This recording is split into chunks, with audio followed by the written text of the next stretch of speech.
What is good, TPA podcast? It's your boy Big Hollow. We are back again, and I have a special guest. Go ahead, introduce yourself. We can move this, you know what I'm saying, over there type shit. My name is Donnell. Originally from Boston, Massachusetts. Just recently moved to Arizona, and now I'm just checking out Atlanta, checking out the vibes. You know. Okay, how you like the vibe since you've been here? I like it. What you like about it? Like I said, I feel like it's fast paced. You know, everything you just get up and go. Compared to Boston? Yeah, I would say so. That's crazy. I would say so. And yeah, I don't know. The crew, you know, people who I've met, like, you know, just different, I guess. All right, I got to ask the important questions, though. Sure. Boston, Phoenix, or Boston, Arizona, Atlanta. Who got the best looking girls? The real questions.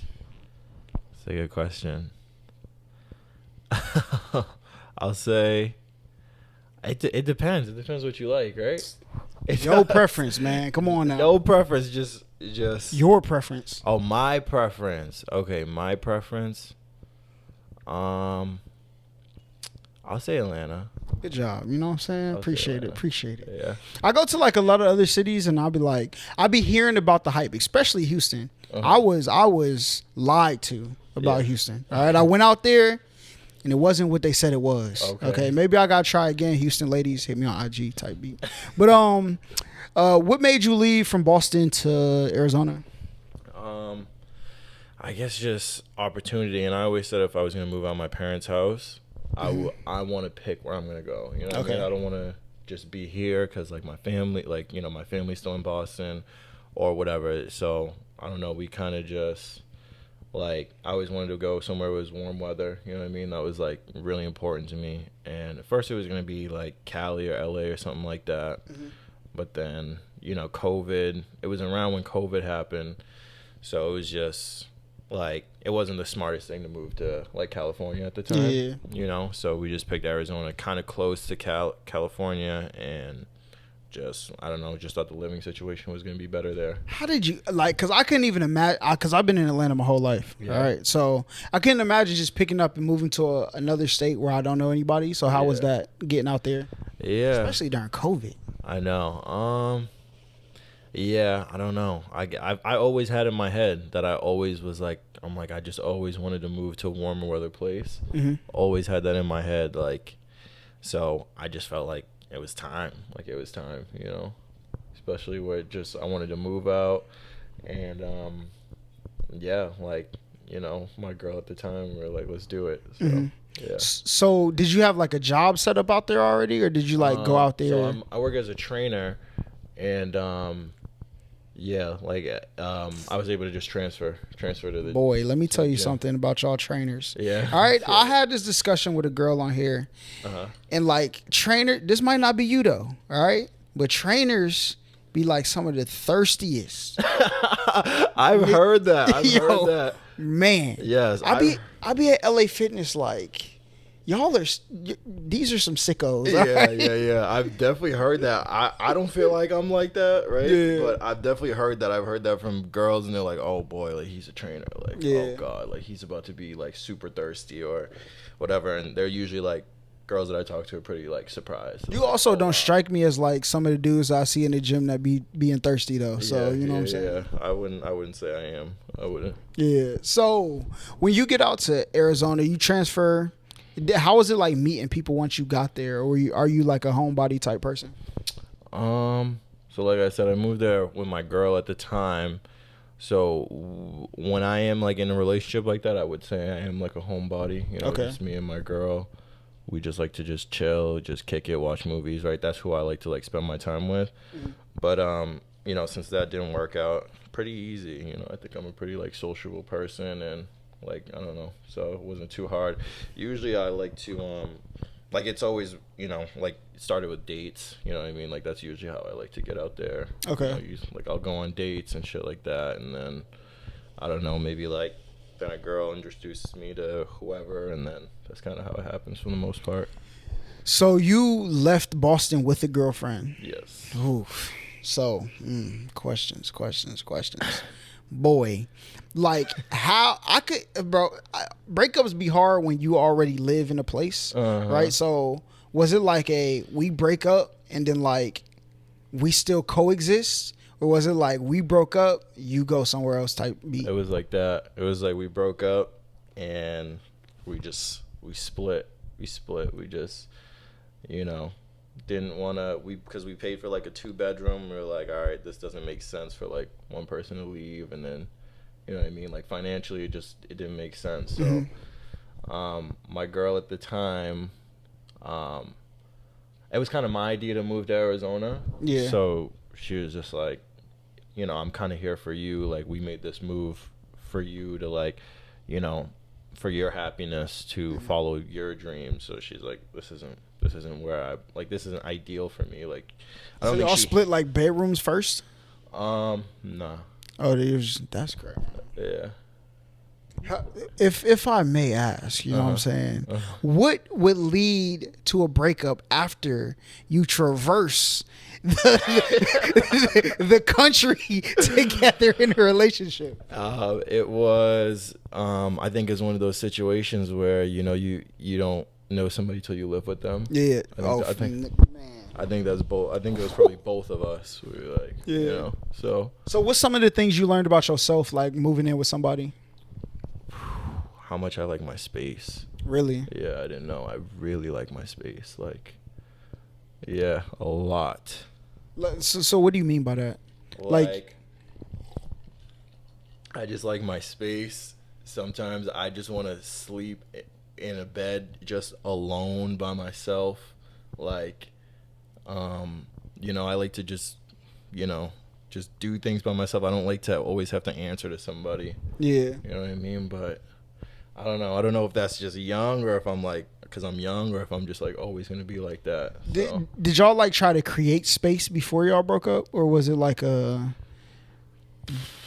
because me, I'm a person like, I've never lived with a significant other, so I would probably be a bad test subject. But like, I could imagine, like, I'm going to the gym, like, I'm straight. I'll go hoop. I'll go do stuff by myself. I'll go walk around the neighborhood by myself. Like, I'm gonna find my space. Like, like, I could do stuff like that. What I don't like is to have to answer questions when you go do some shit like that. Yeah. It's like, where were you? Just go do like, it. Just don't worry about it. Like, I just wanted my like peace, my space, and I don't want to have to come home and answer to nobody. You know what I mean? Yeah. But I get it. Like, that's a flaw in me, I think, in a relationship. I think in a relationship you have to make that compromise to where you're like, you have to compromise your alone time. And I wouldn't say that was a flaw in you, but I would say this: like, a lot of people will use like insecurities, right, to like make somebody feel like they have to answer questions, right? Because really, like, the reason your parents want to know where you are is because, like, they don't know if you can traverse the world by yourself. If I'm your partner, all right, like, you trust me, right? That's why you picked me. So why are you asking me questions? Like, that's how, like, I'm not your son. I feel you on that. But I have been in relationships where, like, like, girls I didn't know yet. I was young. So I'm like, dang, like, all right, I over explain, because I'm like one of the people, like, if there's anything you need to know, like, I'm gonna tell you. Like, if I feel like the girl at Kroger checkout like try to talk to me, I'm gonna say, like, yo, that girl who be checking us out at Kroger, she tried to talk to me when you wasn't there. So next time, like, my girl know. But other than that, like, why are you questioning me where I went? But also, though, it's communication too at the same time. Like, it's easy, like, I'm about to go to the gym text. Yeah. You know what I'm saying? Yeah, that's true. But again, like, y'all are grown. Like, come on now, what are we doing? Yeah, it's tough. No, you stay over there. You didn't want to be on a podcast. This got real ugly. Yeah. So that happened. All right. So you get back. Did you get like Tinder? Yeah. That's what I started with. Probably was the dating apps. Yeah. How? Because I've never downloaded Tinder. I've never even, like, I only seen like Tinder like in person one time. Okay. So my homie was trying to find Tinder dates on like on my stream. So how did that work? Was that like your first time on dating apps? No, definitely not. I probably use them. I use them A pretty decent amount, actually. Really? Yeah, I think I do pretty well on them. It just depends. Like, I don't know. It depends what your approach is. It depends what type of person you match with. You just never know anybody's intentions. Yeah. So I don't know. You just kind of gotta. I don't know. I try to be respectful. You know what I mean? I'm usually not the dude to be like, yo, pull up or come over. Like, if I match with somebody, I'm like, okay, let's see if I could. Like, I'm not the type, bro. I can't, like, I'm not like a.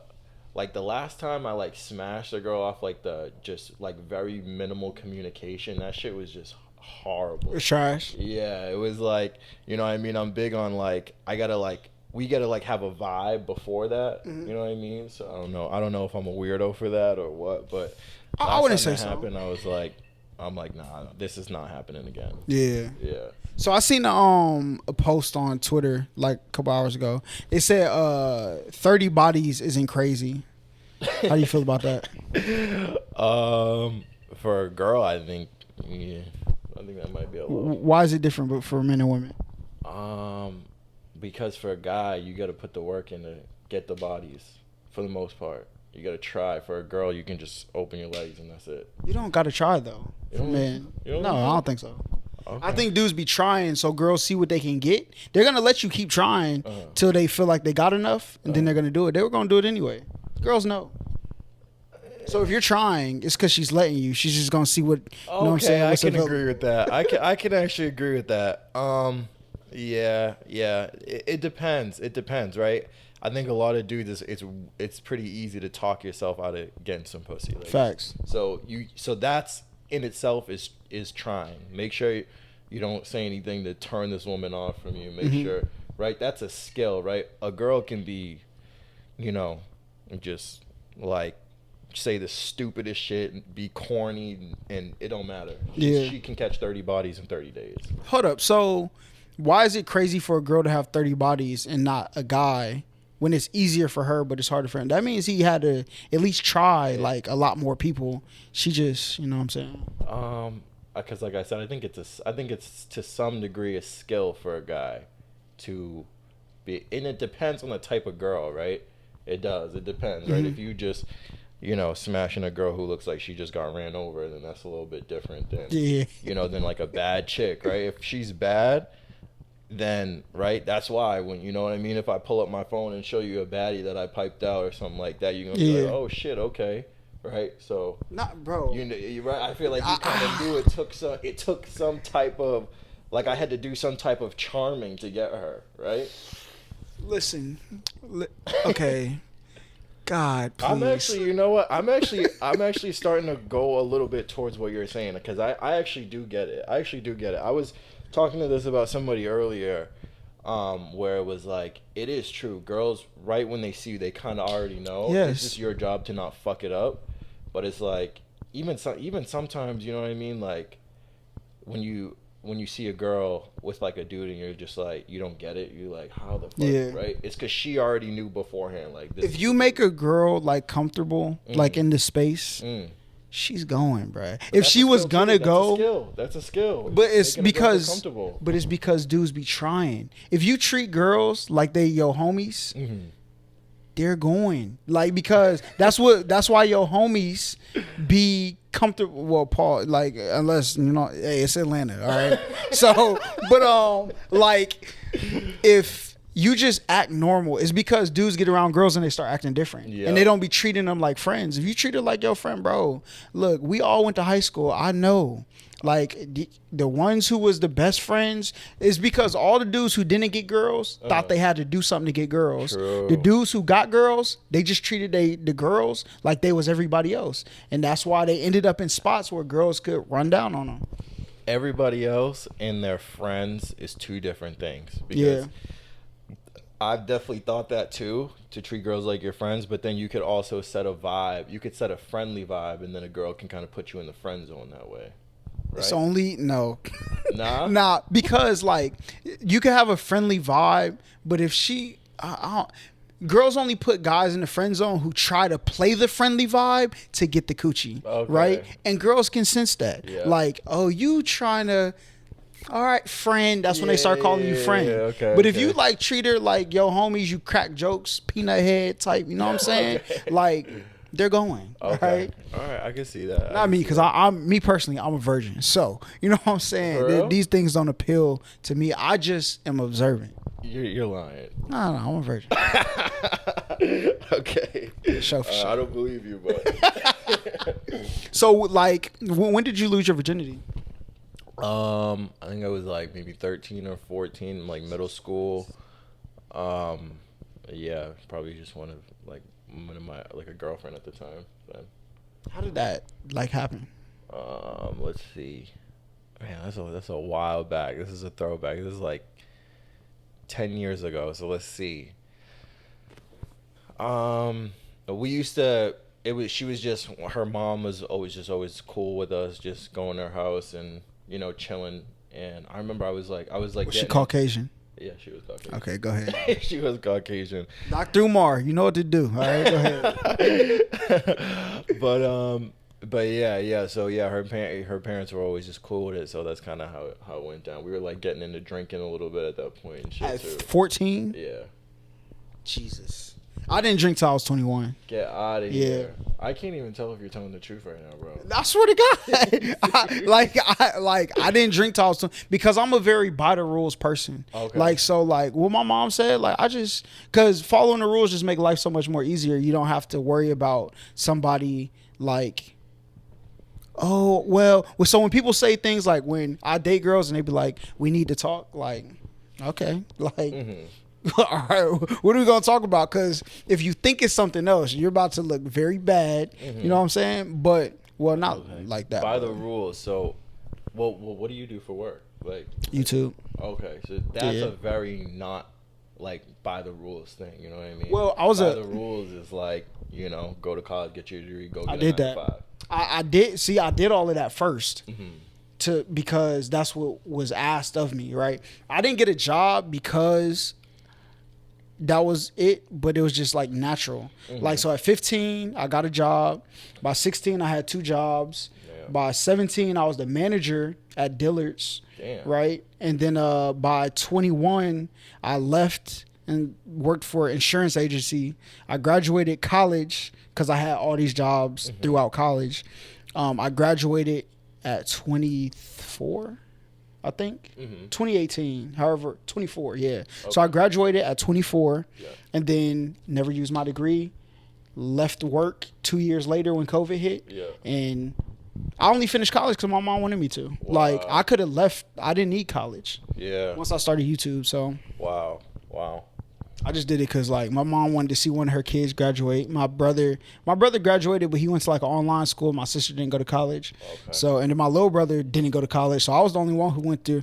And it's valuable information. Yeah. That I learned. But wasn't what you wanted to do. Yeah. You always knew you wanted to do YouTube? Did you always? I knew I wanted to do something in entertainment. I used to rap. You know what I'm saying? I started a YouTube channel. You know what I'm saying? Family member deleted it. You know what I'm saying? Never forgive you for that. And then when I switched jobs, I was like 17 making crazy amounts of money at Dillard's. And it was too much work. And I was like, why would I do all this for somebody else? I have the knowledge to build this myself. It may take years, but so I took a job, I cut my pay scale in a third and switched jobs to have more time. Wow. And then I built this, stayed there for 4 or 5 years, left, I'm never going back to work. Yeah. So. That's fire. Definitely aspire to get there. Definitely, because like I said before we turned on the camera, I told you how I, what did I say?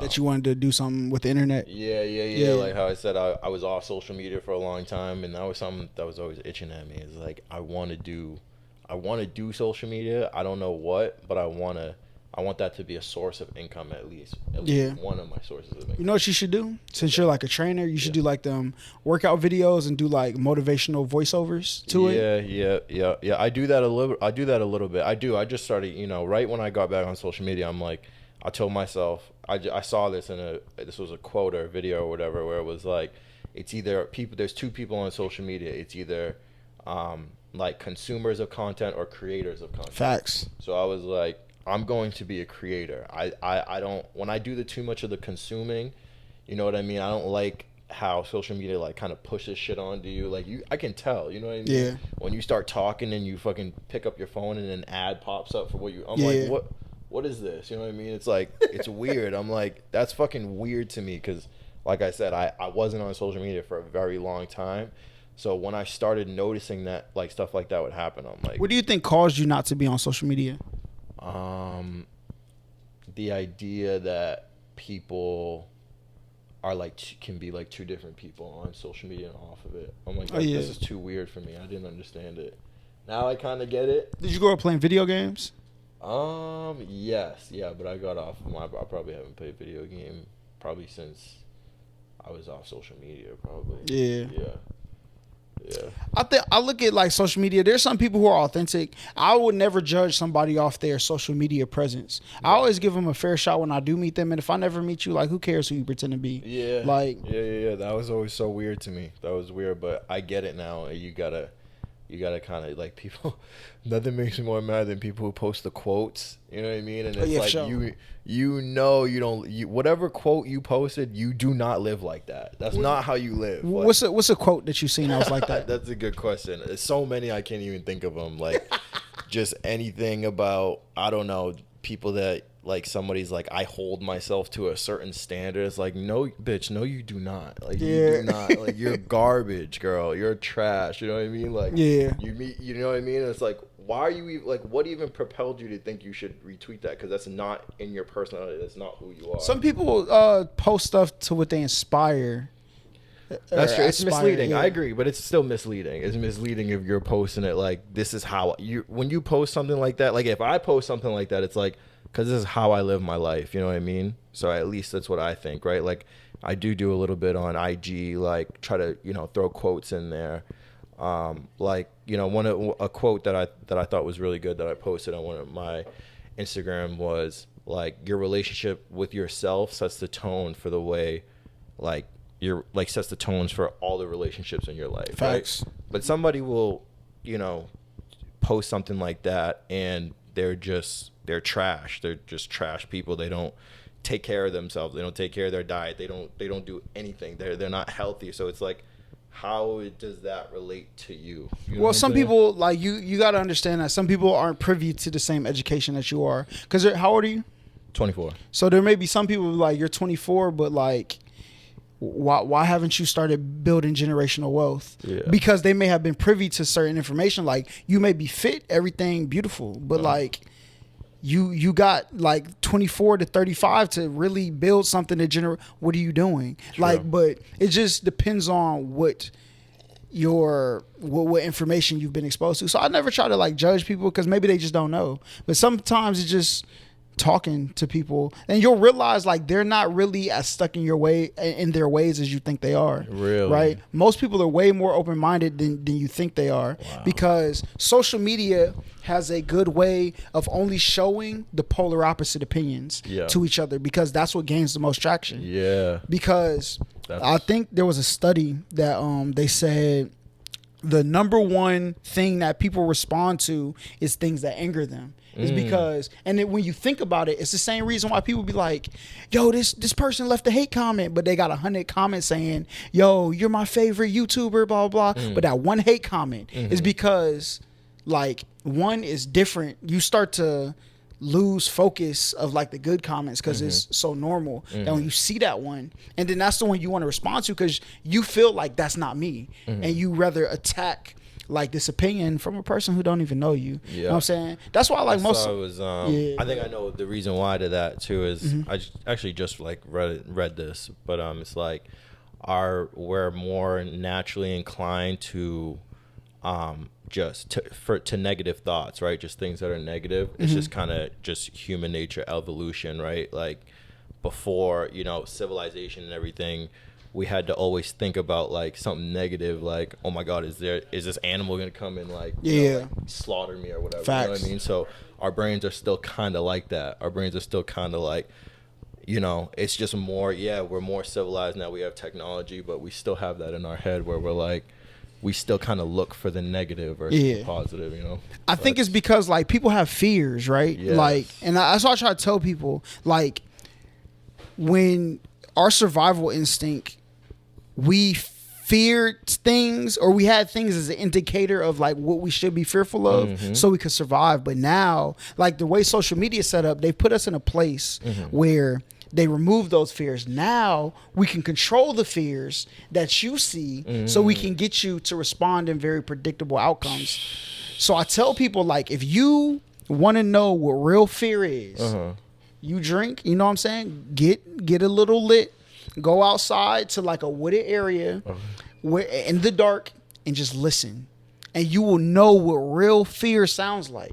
Cause I do it, I sit on my back porch, you know what I'm saying, edit, and I hear like squirrels and cats trying to catch prey and insects fighting with it. You literally can hear everything. That's crazy. And that will teach you what real fear look like. The survival right there. Yeah. Survival. Because it's like, dang, what is, and you, like, our senses are so compressed. And that's why a lot of people drink and smoke and sit, well, when they sit in the houses, because like you're trying to find something to fear. You have to like suppress those walls that you're putting up that you don't feel them no more. Just go outside. You'll be scared for sure. Yeah. So, listen to nature, because that's just scary, like you said. That's why I be trying, like, are you like religious or like spiritual or like what?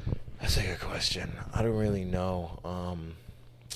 I would say like probably definitely not religious, but I guess spiritual.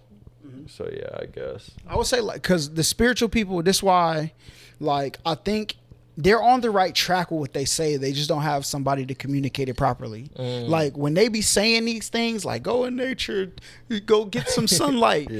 There are real lessons that you learn if you pay attention to what goes on. Like people will like, this is how I realized the places I really didn't want to be. If you go out in the sun, you're so used to like being in the AC. You go outside and you're like, oof, I'm going back inside, because you have that option. But if you sit out there with no option, your body will eventually adjust and you'll be okay with being outside. You just got to give it time.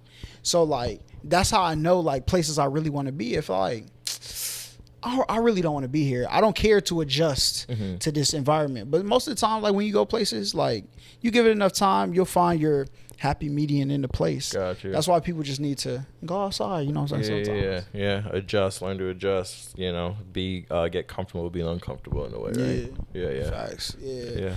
So what was like one of your worst Tinder dates? We need to get back to this. Just any type of catfish is pretty bad. How many catfishes have you had? Probably like 4, maybe 4 or 5, something like that, where they just show up and they're like, this is not how you look. That's why I do FaceTimes now every time. For real? We got to FaceTime before we go on a date. So you FaceTime her and she don't look the same. How does that conversation go? I'm big on like energy, right? So it's like, you know, if I see you and you're not how I thought you looked, you'll feel that in my energy. You know what I mean? We're gonna keep this brief. You know what I mean? I'm gonna keep this brief. Hi, how's your day going? You don't get like, if I'm not gonna be asking you questions. I'm not gonna be trying to get to know you really. I'm gonna try and keep it brief, and then, you know, you probably just won't hear from me. Do you have female friends? Yes. Yeah. Like solid female friends, or like kind of like acquaintances? I would say I have one really solid female friend. Okay. Yeah, one that I feel like this is my homie. Yeah. I feel like if I was like on Tinder getting catfished, they would probably become my friend. Yeah. Like we can't do nothing for sure, but like, wow, like we can still talk. Like, you know what I'm saying? We're cool. That's true. That's a possibility. I never thought about that. It does depend. Yeah, it would depend. It's like, how do you make that very clear? Because Tinder is a dating app. So how do you make it clear to somebody like, okay, you're cool, but it ain't going to be like that? Because I guess there's no way. I think people be committed to the idea of talking to somebody before they know who they are, right? So like, if you walk into your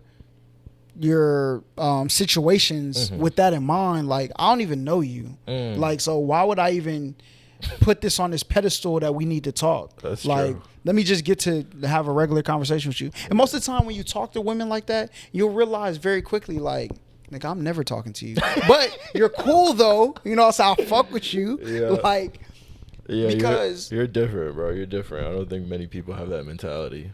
I think because people be taking life too seriously. Like, Yes. just take your time. For You know what I'm real. saying? Yeah, it's gonna come. Like, relax. You know, a lot of, especially like older women, right? Like, they wanna, you know, they get on a date. They're like, I need to find a man. I need to find a man now. You know what I mean? It's like, calm down, take your time. You know what I mean? Shit will come to you. That's definitely a lesson I learned in life. Is just, you know what I mean? Anything that you go after too hard, that shit will just like elude you. You know what I mean? It's like elusive. It's like, damn, you want it, you're trying to grab it, and it's just gonna find a way out of your grasp somehow. So, you know what I mean? Like, that's something I'm learning that in life, especially just with like financial success. Yeah. You know what I mean? Just what you been learning about financial you know what I'm saying, stuff? What have I been learning just in terms of like investments? You know, like my biggest thing is like investing, but I don't know what's more important is to invest in yourself personally to invest now in yourself personally or to invest in your future, right? So that might be like with you, right? Like, let's just say for an example, like I want to do podcasts. Like I would love to do what you're doing right now. Mm-hmm. So it's like, do I buy all of this equipment right now, or do I like save up and then put my money into a stock and then watch it grow and then in the future have enough money to... Now, you're a trainer, so you know a lot about discipline, right? Mm-hmm. And any good financial person will tell you, you always build your dreams with other people's money. Okay. And you build your future with your money. That's what you do. Okay. So a lot of times, like, the reason people get caught in credit card debt is because they spend, first of all, they buy liabilities instead of assets, right? So those liabilities lose value over time, and you still have to pay the interest on that value. But if you buy assets with intention to repay these loans, then you can go spend $10,000 on a small business, not even a small business loan, just a regular like credit card that you. I know like Apple, they have like a business account where they'll give you like $5,000 like here, and you can get stuff from them, stuff from other people, right? Just to start your business. Oh, yeah. And if you make a conscious effort that I'm gonna pay this $5,000 back, the money that you start making, then you could split that. Like 50% of my income is gonna go to building my future. 50% is gonna go to paying off this, and eventually you'll get that $5,000 to where it's nothing, and you may be able to expand by $5,000 more stuff. They'll probably boost your limit up to like 10, 12 bands. You know what I'm saying? But you have to be disciplined with your money, because like it's easy to say, dang, they gave me a $10,000 credit limit. I got down to like $3,000. Let me take my girl on a vacation real quick. You know what I'm saying? It's very easy. It is. But if you don't have discipline, like you spend your money to do that stuff. You don't spend your investments or your credit card to do that. I literally don't use my credit card for nothing but things that are going to make me more money. If it's anything else, it's coming out my personal checking account. All right, to go on there. I like that.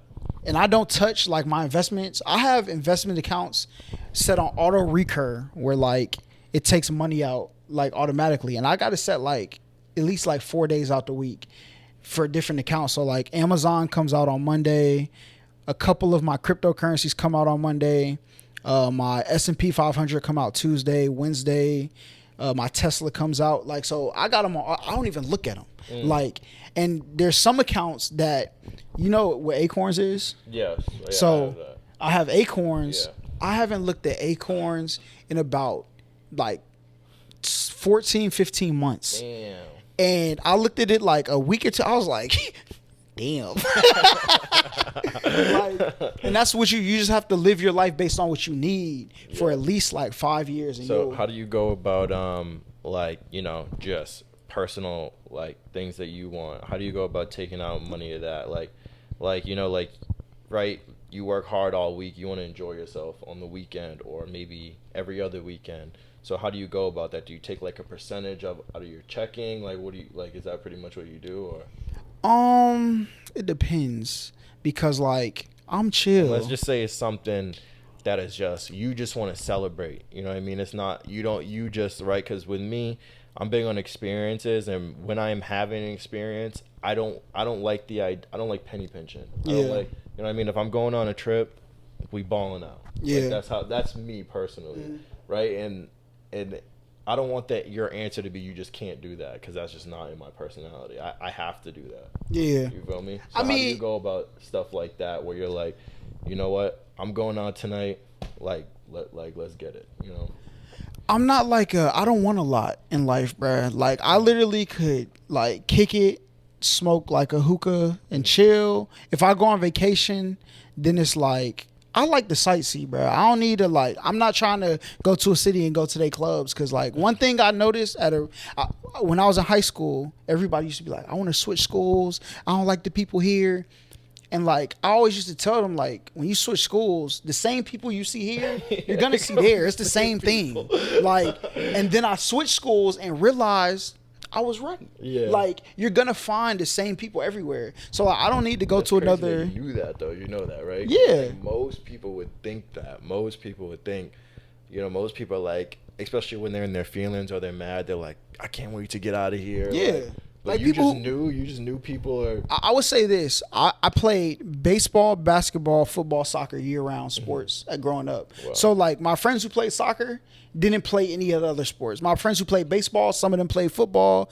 Some of my friends who played football played basketball. You know what I'm saying? So I seen that like really all of these groups of people are the same. There's the arrogant people. There's people who think they're the best. There's the people who are trash but want to be great. There's people who talk trash about all the good. It's the same thing. It's literally the same in every group thing, right? Yeah, so, that makes sense. And even like once I went to middle school and we could switch classes, I realized like, bro, the class dynamic I have in here is the same as my second period. Second period is the same. There's just different people interchanged in the same thing. Wow. Like, so when you look at the world like that, like when I go out, I want to see things that I can't see at home. So I'll be sightseeing. I'm gonna eat.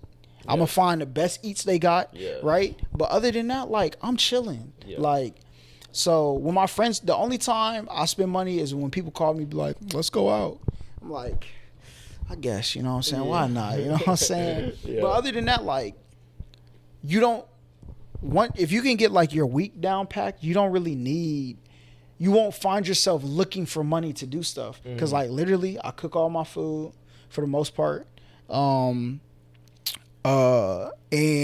that's like 90% of people's weekly expenses is eating. So once I cut my expenses to cooking every day, I got a routine. I do YouTube. Like I'll watch some anime, watch a movie, watch some documentaries. Like my week has gone by and I have spent maybe like $20 going to QT just because like, damn, I want a slushie right now. Okay. So like, okay. When 2 weeks go by and my friend calls me and says, hey, let's go out. It's like, I got 2 weeks of money I haven't touched. Okay, like, gotcha. so like, I like that too. When I go out, like, all right, y'all trying to get a bite. Here's my portion. You know what I'm saying? Go crazy. Whatever. There'd be times I go out with people that are drinking. And I'll pay for like the bottle and not even drink. Cause like that we paid to be here. Like, so I'm going to do my part. But like, I got the bread. So I'm straight. How old are you? How old do you think I am? I would say 26. 28. 28? You know what I'm saying? Yeah. You said you started drinking when you were 21. So how do you feel about drinking? Do you drink? Do you like to go out and drink, or you kind of like? I only like to drink when I got a girl, bro. Okay. If I don't have a girl, like I'm straight on drinking. Yeah. Like, cause really that's the only reason I really started drinking in the first place. Like I tried it, but like drinking is I'm all right, bro. Yeah. The liquid THC though, it's my shit. Okay. So like that. I'm in there. Yeah. But like alcohol is just like I'm straight. Yeah. I feel you. I think that might be an issue for me because like you said, you like drinking with a girl. So that kind of just in my head just made me think like when I do like to go out and do something, it's going to be with a girl and then that's probably where a lot of my money goes. For real. It's going to make sure me and the girl are straight. So it's going for 2 people. Yeah, I feel it. That's probably where I'm at. That's probably where I'm fucking up a little bit. I would say like learn to like do what you like to do, right? And that's why like it's bad going into things where like I gotta talk to this person, because like when you do that, like you feel the responsibility as some guy you think you need to be to get the girl. Fuck all that shit, bro. We're going out, all right, and you could like I'm not a person, I'm not gonna ask. But like, if this is the reality, like if I go out with somebody and like I pay for everything all the time, and like I consider you my friend, I'll just stop going out with you. You know what I'm saying? Okay. But like, it should be like a give and take. Like I'm not like that with my friends. If we go out and we're gonna get a bottle, I might buy it. You might buy it. I'm not gonna ask you for a cash app. I'm not gonna ask you for nothing. Yeah. But when we go out next time, you know what I'm saying? It shouldn't be like a me Yeah. thing. Yeah. It should be give and take. So when you start treating girls like they're your friend instead of like I'm trying to be this guy who could potentially be with, because they're gonna want to be with you because of how they feel around you. Yeah. None of the other stuff matters as long as like finances aren't. The internet will make you believe that finances are like this crazy important thing. It is to the girls that you don't want though. Like I don't want those girls. Like so why would I format my life around trying to get girls I don't want? The girls who are there for the vibes, they gon' pull up. Oh, I'm gonna get a bottle before I come over there. We're gonna walk around. We'll go out. Oh, you bought the movie ticket. Let me get the popcorn. Like that's how they're gonna treat you because they're actually having a good time. You don't have to do things for good people, bro. And once you treat life like that, you could notice like all right, next time I go out with you, we're doing something for free. Cause nigga, I'm not just paying for it. You're not about to get, that's how niggas be getting licked by girls, bro. They be running licks on guys. Yeah. Like, oh, he gonna pay for everything. I'm outside with him type shit. Yeah. Okay. Definitely. My mom said you gotta pull your weight around here type shit. Like, that's good. That's good. I definitely just learned something. That was good. Yeah. Was like good. guys gotta just stop being so pressured. Like, listen, if she don't like you, fuck them. Like, keep moving. Like, she don't gotta. Everybody not gonna like you. Yeah. Just be you. So that's now if you have a lot of money and you don't care, go crazy. I'm not telling anybody who doesn't care about their money to not throw it away at people. You can. Just know you're going to attract the people who are there for that. Like, if you want to attract the people who are there for your time, then your time got to be the most valuable thing to them. Like, and to you, right? Exactly. Right? Because if money's the most valuable thing to you, then people are going to smell that on you. People know that. Yeah. So that's why people be flexing money. I'm like, all right. Like, when they run out, they gone. What do you, like, attribute you knowing this to? Like, hanging out with girls, bro. Treating them like friends. I learned this from hanging out with... I hung with dudes. I hung with girls. And I would say it's about 50-50 about how much time I spend with, like, girls and guys growing up. And hanging with the guys was way easier because I'm a guy. I already know. All the stuff y'all talking about, I already know. Why would I ask y'all how I need to treat them when I could just ask them? Like, so I think I attribute a lot of that. And just listening to girls talk. When you get cool with girls and you hear their stories about like, oh, this dude, that dude, this... I was like, yo, these niggas are these niggas are wilding out here. Yo. Yeah, definitely. So I think once you get past that, like, just have some friends that are girls. Like, I go to the gym. There's a girl that hoot with us, and I'll talk to her. She's like gay, so she'll tell me things. I have other friends. I just talk to them, bro. Yeah. And a lot of people be upset. You know what I'm saying? Especially like ones that have like dudes. I'm like, bro, I hear what your girlfriend say. Trust me, I don't want her. Yeah. Like you're in trouble, buddy. But listen, you could go crazy. Of course, yeah. Because you can never tell another dude that, you know. Like, yo, your girl's, you know what I mean? Like, she be saying some crazy shit, bro. You can't do that. You cannot do that. Yeah. How did you learn like how to deal with girls?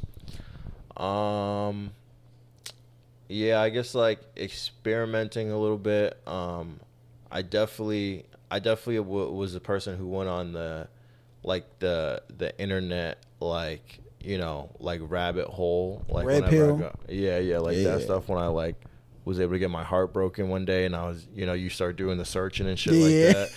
But then you live and you learn a little bit, and you're like, a lot of this shit's kind of bullshit. Yeah. You know what I mean? Like, a lot of it is, right, not every girl is one way, not every person is one way. So you start to learn, you live and you learn. You're like, okay, some of this was valuable information to learn, but for the most part, it's like every situation you got to deal with it, right? Person to person, not just, oh, this is a girl, this is how you deal with them. Exactly. So.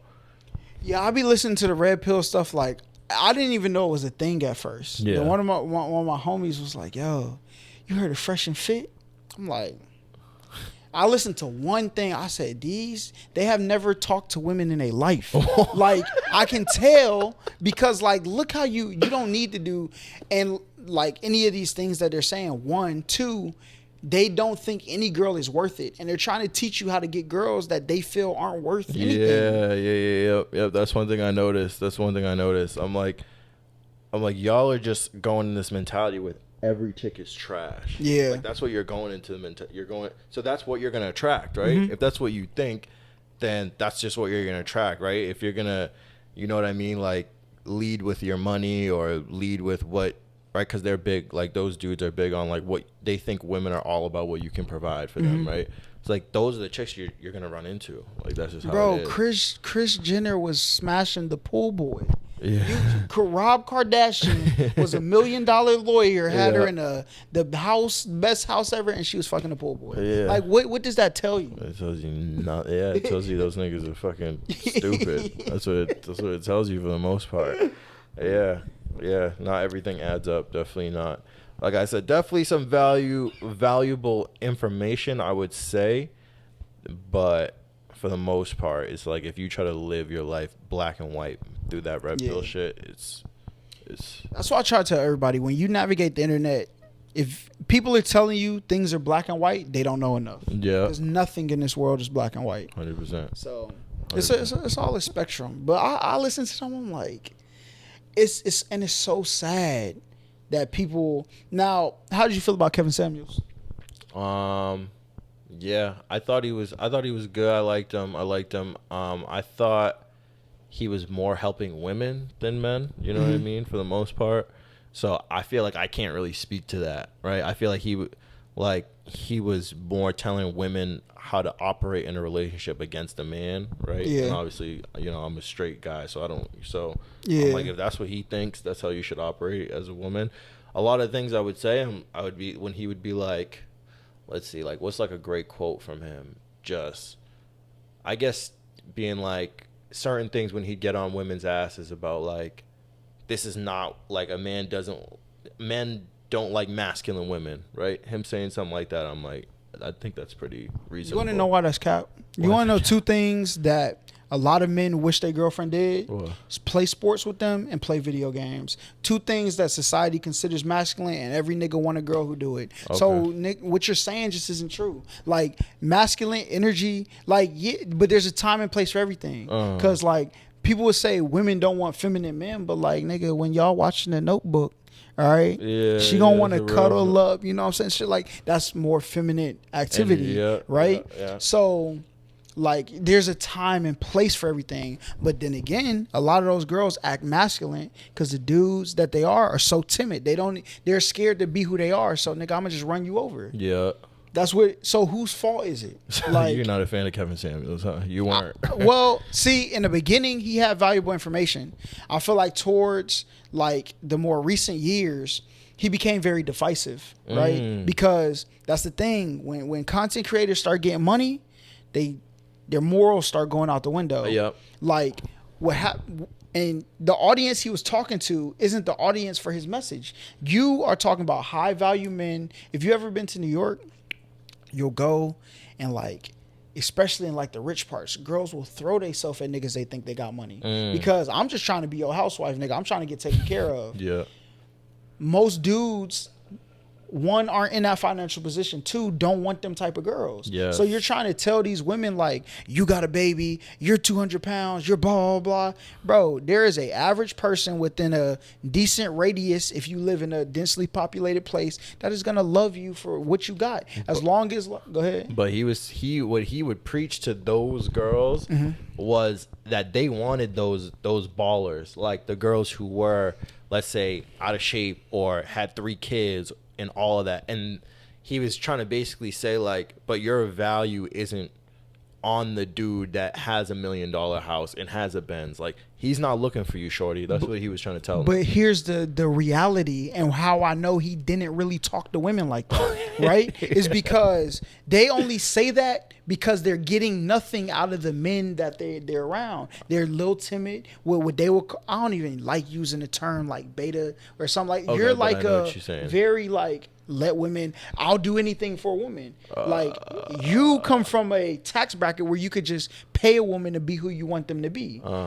But at the end of the day, that's not what people don't want. Transactional relationships. People want love. All right. So and what you're teaching them is not how to get love. You're trying to teach them how to have transactional relationships. Okay. So that's like, wow. That's actually, wow. That's facts. That's how I know you don't. So what you're trying to say is, I'm trying to sum it up a little bit, is you're trying to say if those women, let's say, had the 2-3 kids, might be a little bit, out of shape, might be a whatever he would say, a 5 on a scale out of 10. You're saying if they had maybe a man that wasn't so timid, like, let's just say, had some confidence, had some swagger, but he didn't have to be a big baller, you think that would work? Yes, 100%. Okay, that's why Kris Jenner was fucking the poor boy. All right? That's exactly why. Like, as long as I could live like a decent life and you're solid in who you are and I'm solid, like, if she had 2 kids, she got a nigga who made $65,000-$70,000 a year,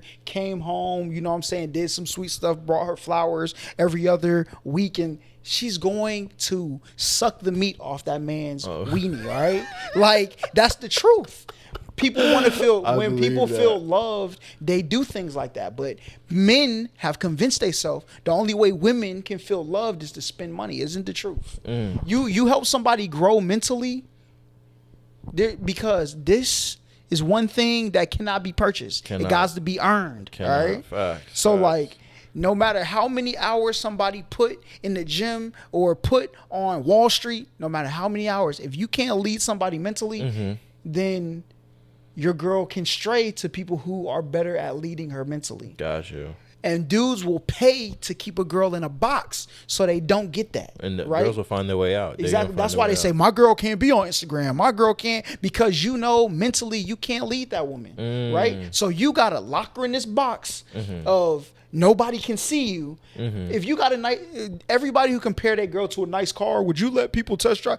Listen, nobody who has a nice car, put it in the garage and keep it there. Yeah. You driving through the city, windows down, this is my whip. I want everybody to see it. Yes, sir. Right? Yeah, that's facts. And that's what you do. Yeah. Because you know it's yours. You know what I'm saying? You're going to do what you need to do to protect your whip. You know what I'm saying? But, like, that's how you do it. You don't lock it in a storage unit so nobody can see it. Yeah, that don't make no sense. That's that crazy. Don't even make no sense. Girls go outside to the gas station. Yeah. Hey, Ma, you look fine. You scared of dudes who aren't physically there typing beautiful under her comments? Yeah, that's nuts. Listen, that's nuts. You're too soft. You're soft. You're too soft. Yeah. Yeah, now girl's going to find a way out. Because you think like one of them is going to say something and she's going to be like, ooh, let me. If that's the girl then get another girl. Yeah. Like, that's not the girl for you. She's not solid enough. But people are so married to the idea that I think is happening too, though. And you're saying a lot of like men are kind of putting out there, but women are putting that out there in other women's minds too. Because they can't get it. That's why I say like, girls are gonna let you earn it until they feel like they've got enough. And okay, let me stop. It's like playing you ever be on the radio back in the day where they used to have like the money wheel and they used to 3,000. 4,000 and you had to stop it before the buzzer went out. That's what girls be doing with niggas, because I see until I get to a point where I'm like, Okay, that's enough. I'll give in. That's what girls be doing. Okay, because dudes be okay, doing I see it. what They be you too did there. thirsty. Yeah, okay, got you. So you feel like the dudes are kind of the one, like, the guy's the one who set the tone for that. And Yeah. now the women are kind of like, Why do you think dudes try to keep all the power and the money? Because if women make as much money as men do, what are we going to trade y'all for sex? Then you actually have to be a good dude. What happens then? that's a good point. You got to have a good you got to know what women actually want. Wow. Because niggas don't know what women actually want. They want to say, nah, y'all don't work. You know what I'm saying? Y'all go be in the kitchen. Go. Yeah. What? Come on, Okay. bro. What are we doing? That's a good point. That's a good point. Yeah. That's true. That's true. Definitely. I feel that guys definitely, we could say we started it. Men have started it. And then, women have kind of popularized it, I guess, in terms of the way, just music, right? Yeah. Like, go get you a baller ass nigga. Don't fucking be with no broke ass nigga. Like, you know what I mean? That's men's problem.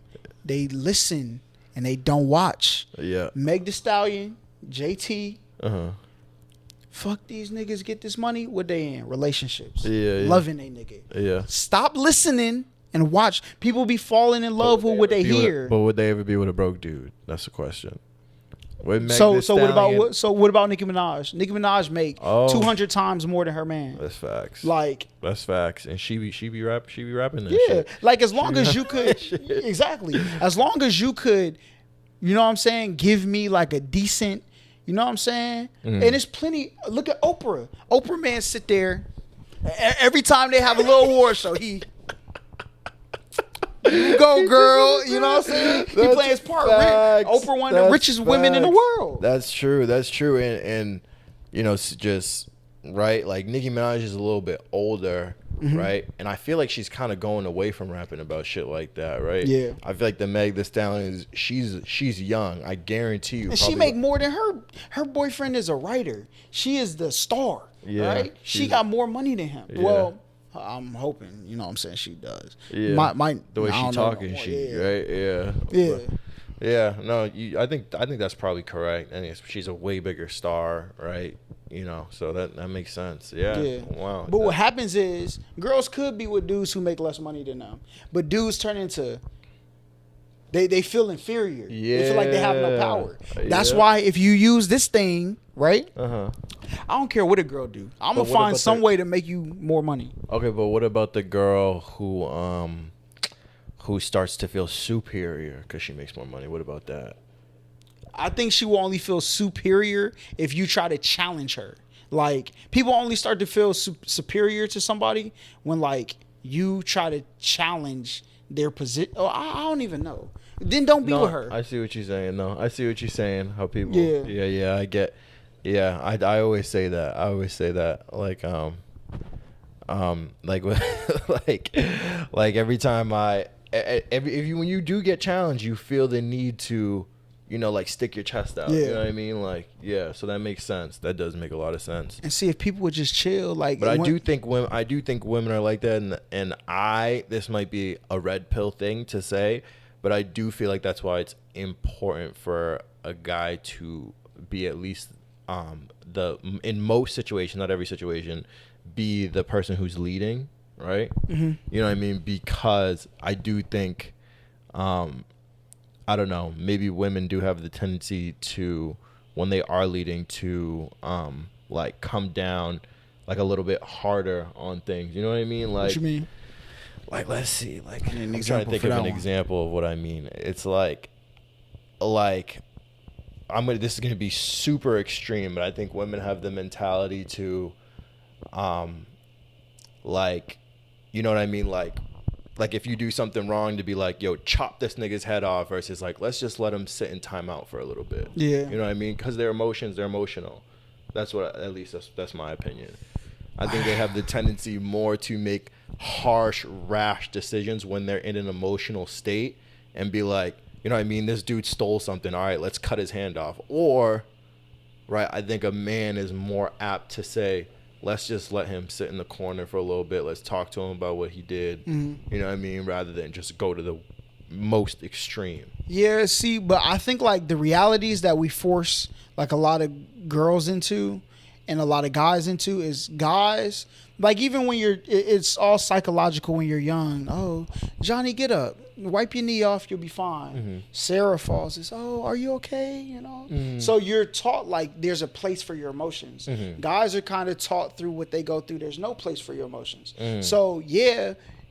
In some situations, girls may, let's chop his hand off. Now let's let him sit in the corner. But you put enough pressure on a dude, he's going, let's blow his whole neighborhood up. Like, because really what he doing is, when he's saying put him in the corner, you suppressing what you really want to do. That's fact. Right? Because you think we it's have the ability to do that. We can't until you blow up. Until you blow up, but it depends on what the thing is. But that's true. Okay, yeah, you're right.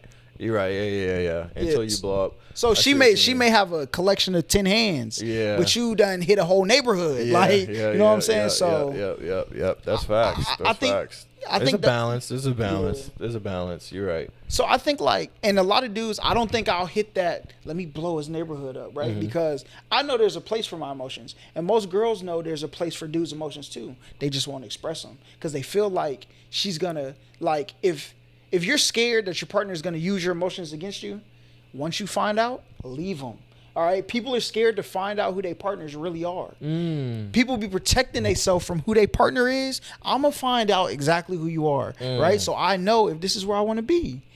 Like, stop, like, hiding who your partner may be. Like, if they're a person who is going to take the things you say, run to their friends, tell all your business, you need to figure that out as soon as possible. Don't withhold information, because one day you're going to break and you're going to say something and you're going to be in way too deep into the relationship to walk away. Yeah. And you have to be willing to say, I'm done. Yeah. Like, I'm straight. Most people, go ahead. I actually wanted to make I want to make like a channel kind of like discussing stuff like this. Mm-hmm.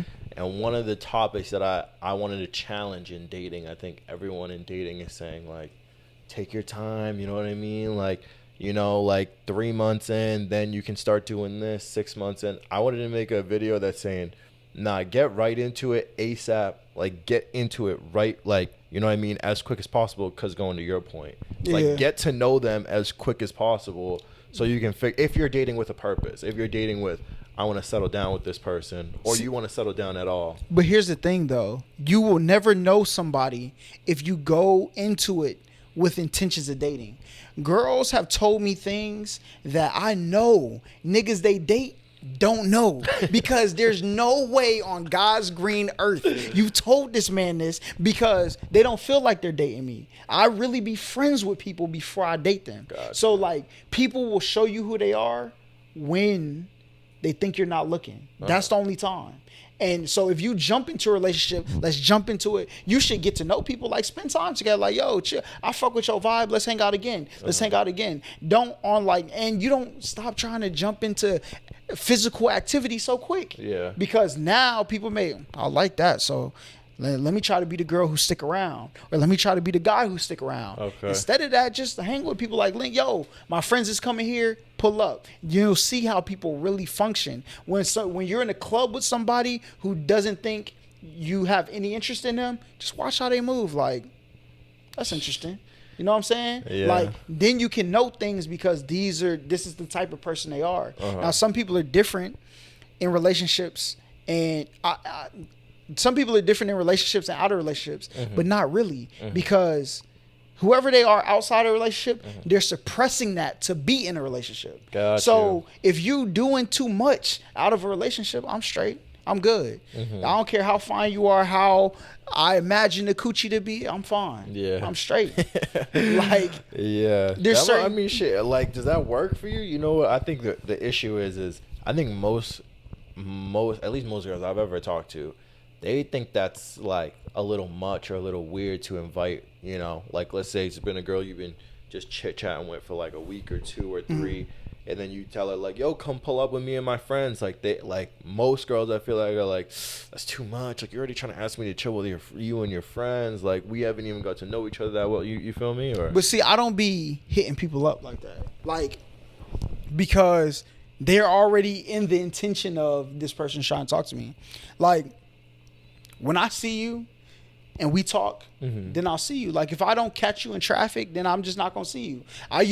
All the girls who I've ever dated in my life have been a girl who has been around. Like, oh, okay. I see oh yeah, I see she's a friend of such and such, because that's the only way you really know people. Okay. That's why relationships were a little bit more solid in the generation before us. Yeah. Like the one before that, it was strictly like, I'm with your father because he take care of the bills. You know what I'm saying? Yeah. The one before us was a little bit more like, you know what I'm saying? We outside. I'm hanging. Who's her? Oh, yeah, that's my friend. This is my friend James. James, this is, you know what I'm saying? Keisha. That's facts. Y'all should link up. You know what I'm saying? Get to know it.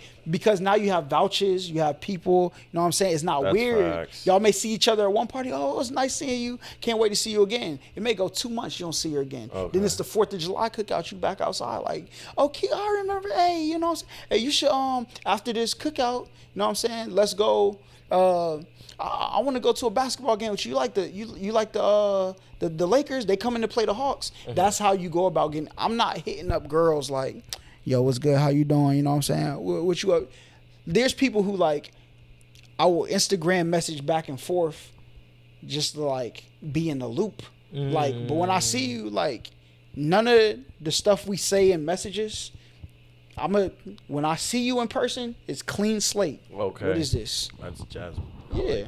I like that. Yeah. So what era would you say that was? You said like the era before ours. What would you say? Was that like 90s, early 2000s? You feel like that was kind of where that was, because it was like right before technology was like taking off. Yeah. But it was like enough technology where people were able to get in bigger groups. Yeah. Like they had Freaknik in the 90s. Okay. Like people were able to like see what was going on. Like, oh, that party looks lit. I'm gonna pull up. Yeah. People Or phone calls. Whatever. Exactly. Yeah, you know what I'm saying? So early cell phones. A lot of black culture started to be on television. Yeah. To see like, oh yeah, this how people. Okay. Oh, you watch, because before it was, you know what I'm saying. Besides, what was it? The Jeffersons. Like you had the Jeffersons, but like the Jeffersons was this much of black culture, right? But now, then you have Fresh Prince, Martin, the Wayans brothers. Like, then you can connect. Like, yo, I got a cousin just like. Then you find yourself having good conversations with people. But now people be on dates like, so what do you? Yo, my friend just went with this guy. It's so crazy. And now y'all aren't even in the moment no more. No, so I'm gonna just meet people in the moment. So. Yeah, man, you're a rare breed. You're definitely a rare breed. It's not, you know what I mean? People. So I'm trying to tell her, I'm the all prize. about this technology shit, and even though I was born in '97, I still do feel like I was more of a '90s kid. I still do feel like that because I didn't have like a phone or whatever.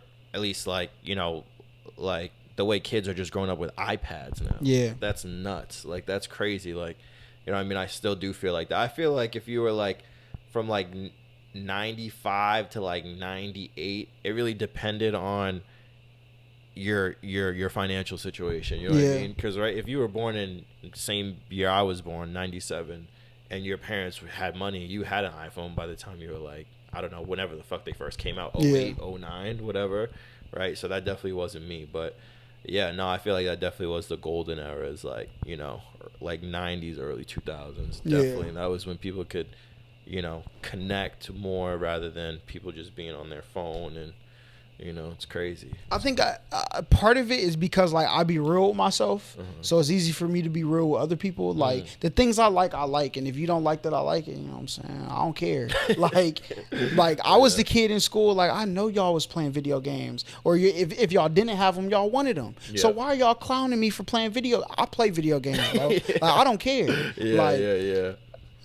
I was like one of the only blacks, the Asian kids in my class, and like the white kids, I got video games. Black kids, I ain't got no video games, bro. That shit lame. Yeah, y'all are whack, right? Y'all wish y'all had video games, right? Facts. I feel you. Yeah. So like I can be real with that, and like my opinion is my opinion. Like I'm not gonna like judge you for yours, but this is my opinion on this thing. Like that show's trash. I don't like it. Yeah. Like I'm not about to.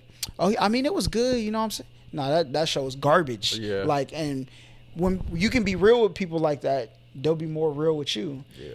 But like people be pretending with each other. Like that's why girls hate dudes who agree with them all the time. Like, oh, I really like. I want to go to. Oh, me too. Like. Yeah. Because you can feel that. You can feel when people are bullshitting you. Like, exactly. You can tell. Just trying to fit in. Like, yeah. And those are the people who are who, you know, like people, you'll try to fit in, but you'll still feel like an outcast even if even if they let you come around them. You know what I mean? They'll still make you feel like, nah, you're weird. Like, you know, like you just are here because you know, you're like a fan of us. You feel me? Yeah. That's why I hung with like the popular kids. I hung with the jocks. I hung with the nerds too. Yeah. Like, cause nigga, I'm smart. Like, so I was with the kids who was like in music. I forgot. It was some music class I had. It was all like, it was me, one other dude who were like the popular kids, and then there was a mad kids who was like, you know what I'm saying, in the band, in the class with us. Like, I'm chill with y'all too. Like, yo, you nice at making, because I'm going to keep it real. Like, you're talented. You got talent in making beats. Show me how to do that. We'll talk on a regular level. Like, you may not dress the best. I don't either. There's people who got more bread than me that dress immaculate, but, like, that don't make them a better person than me. So, like, I'm straight. Once people get that through their head, like, just be you, and the more you know yourself, the easier it is to find the people who are like you. Yes. But if you never find out who you are, you're going to be lost. Yeah. I'd definitely be lying if I said I was like that growing up, but I definitely learned that later in life. In life? Yeah, definitely. That's what's up. 100%. Have you ever cheated on somebody? No. Everybody says no on this podcast. Yeah. Everybody I got cheated stories, but nobody has cheating stories. It's not adding up, all right? Yeah. But have you ever got cheated on that you know of? Yes. How did that go? Okay, I'll tell the story. It was a girl I was dating, and I mean, this girl was just all over the place. I guess I didn't know at the time. I guess it was probably maybe 5 months or 6 months into knowing her. So, and that's when, you know, I was dating with what I saw. So we probably dated 2 months in. This was 4 months later. And she told me to pull up to a party, and then I was late, and she was out there getting piped out. Yes, sir. Yep. How old were you? I think I was 18. She's still alive. That's the question. Yeah. Jesus Christ. Yeah. That was when this was and I remember I spazzed out a little bit at the time, but I wanted to whoop the dude's ass so bad. But he was like a cooler kid, and and all was going through my head was, if I whoop this kid's ass, everybody in school is gonna fucking hate me. So I didn't do it. How whack is that? What was the conversation with her after that? It was a lot of it was a lot of mind games. It was a lot of no, that wasn't what was happening. Oh, that shit. I bought it at the time too. You took her back? Yeah, I bought it at the time. I know. That's God. Terrible, right? I bought it at the time. Yeah, I know. Super whack. Was she Caucasian? Yeah. Dr. Umar, you was right, bro. God damn. Yeah, you live and you learn, man. You live and you learn. What would you say your preference was in women? Earlier than it was definitely Caucasian women, definitely. You think that was just because the area you grew up in? Yeah, that makes sense. Yeah. I think a lot of people fault people for their preference, but a lot of it is just what's in your immediate vicinity, what you've been exposed to. 100%. Yeah. Well, I don't know. Definitely not the case now. I wouldn't say so. Okay. Yeah. Definitely not the case now. Nah. Little melanin in your palate. I like to see it. Yeah, I also say I don't have a type either, though. Yeah. So I'm definitely that person where I'm I don't have a type. I think it's about the person that you are, and obviously you have to be attractive. But yeah, I don't think I don't have a specific. Got to be light skin. Got to be whatever. Mm-hmm. Got to have a, body's got to be crazy. Yeah. Nah. What is one of the most heated things that happen to you in a relationship? Because I always heard of domestic violence. Mm-hmm. Never seen it until I moved out, and then I seen it and I was like, it's really gross. Mm-hmm. You know what I'm saying? So that shit's gross. So what's the most heated thing that I've seen? Yeah. I've definitely seen some domestic violence before. Definitely. But are you in a relationship with me? I don't know. That's tough. I mean, probably the story I just told you. Oh yeah, yeah, for sure. that was when I went into the whole red pill fucking after that shit happened. Do you think that heartbreak like affected like your relationships after? And like how greatly do you think? Yeah, in a good way though. In a good way. Okay. Yeah, because that's when I started to learn about women. Like one thing I can say is that like I'm pretty self-aware and I'm pretty like I'm good at when I'm doing like even I think I do this to a fault sometimes where it's like if I see like if I'm doing something wrong, I'll always try to correct it. You know what I mean? Yeah. So I can look back on that relationship and be like, oh, that it was probably the Kris Jenner situation you were talking about, right?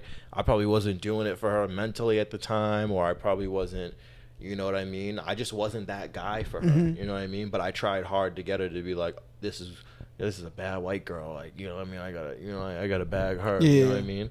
So, I wasn't doing it for her obviously at the time, and that's what happened. So that's what I took from that. That's what I learned. I'm like, you can't force your way into a relationship. So in a way, I would say for the better. I would say that's like one of the best like things that happened to me that was like a negative situation. Yeah. Yeah. How was it like dating girls who were like white where you're from?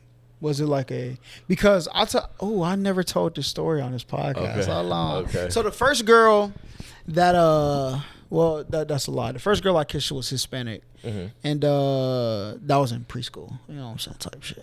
But shortly after that, right, I think first grade, because she was in kindergarten. So there was this girl who lived in my neighborhood, right, like 2 houses down, white family, you know what I'm saying. Dad was a nurse, was in Gwinnett way before like the blacks moved in, right, and she said one day, like, we used to play outside, right, and like really play. Right, she had like a swing set and stuff in her backyard with the slide, the little one-piece playground, And one day she's like, "We should kiss." I'm like, "We should." Yeah. So she's like, she puts out the date. She's like, "Yeah, this day." Oh. All right, so I go over there. How old was this? I was in first grade. Okay. Yeah, so I go over there. And like we're sitting under the slide, you know what I'm saying? Because when I think of it, she was so much faster than me. And so the slide was between us and the porch where her dad could see us. And she's like, "So how are we gonna do this?" I'm like I don't know, nigga. Like, so I kissed her, then her dad comes running outside and like tells her dog to like run after me. Boy, get the fuck out of here. I dipped. I like broke through the gate. I'm running like that. I think that's where like my trauma of dogs came from, because like I was petrified of dogs after that. And it got to the point where like a couple days later he comes down to my house. I think like that weekend he was off, and he comes, knocks on my door. My parents weren't home. He's like, "Is your parents here?" I was like, "Nah." First of all, A1 liar since day one. All right. So like, yeah, my parents are home. You know what I'm saying? Because I never forget it, because I just got off the phone with my parents asking for oatmeal cream pie, and they said no. Right. So I'm like, my parents are home. Blah blah. He's like, "All right." I don't know if he ever ended up talking to my parents, but like they ended up moving. But like. And I mean, like, immediately, like 3 months later, put the house up for sale. We're not having these Negroes out here with my daughter. It was one of them type of, shit. like, yeah. So they used to sit, and then they had like a little dog. It was like white. And that dog wasn't working. So they went and bought another dog, a big, like, I don't know what it was, like a Greyhound kind of type build. I can't remember exactly though. But my bus stop was right at her house, right? So the bus would come up, stop, let us off, and it would go down the street to turn around and come back. And they would wait for the bus to like turn down the street, and they would be sitting there every day with their dog.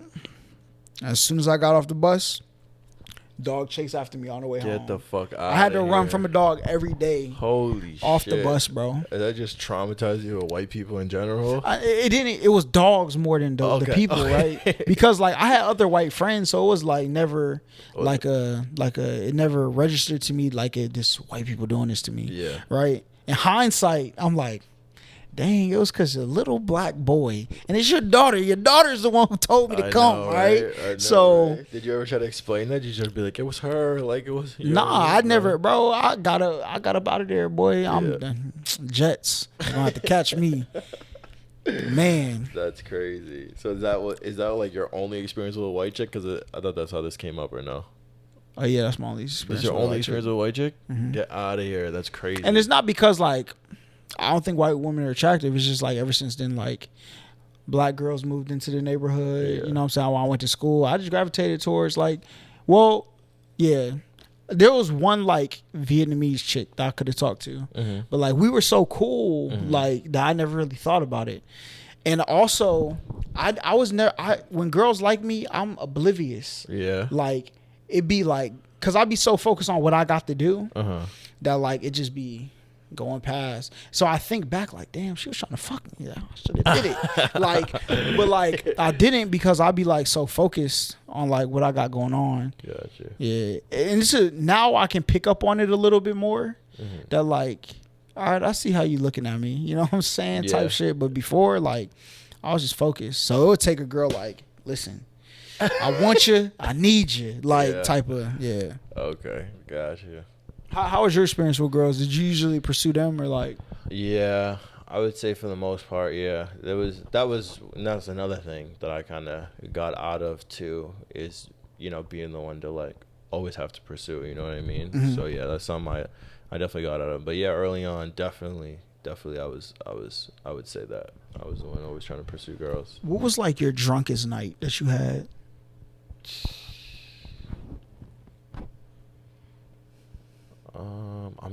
I'm pretty good with my alcohol, believe it or not. Your birthday last year? I don't remember. You got so trashed. What? Naked on the toilet. Oh yeah. Yeah. I was good throughout the night, right? And then when we got home, it was like, okay, I'm drunk.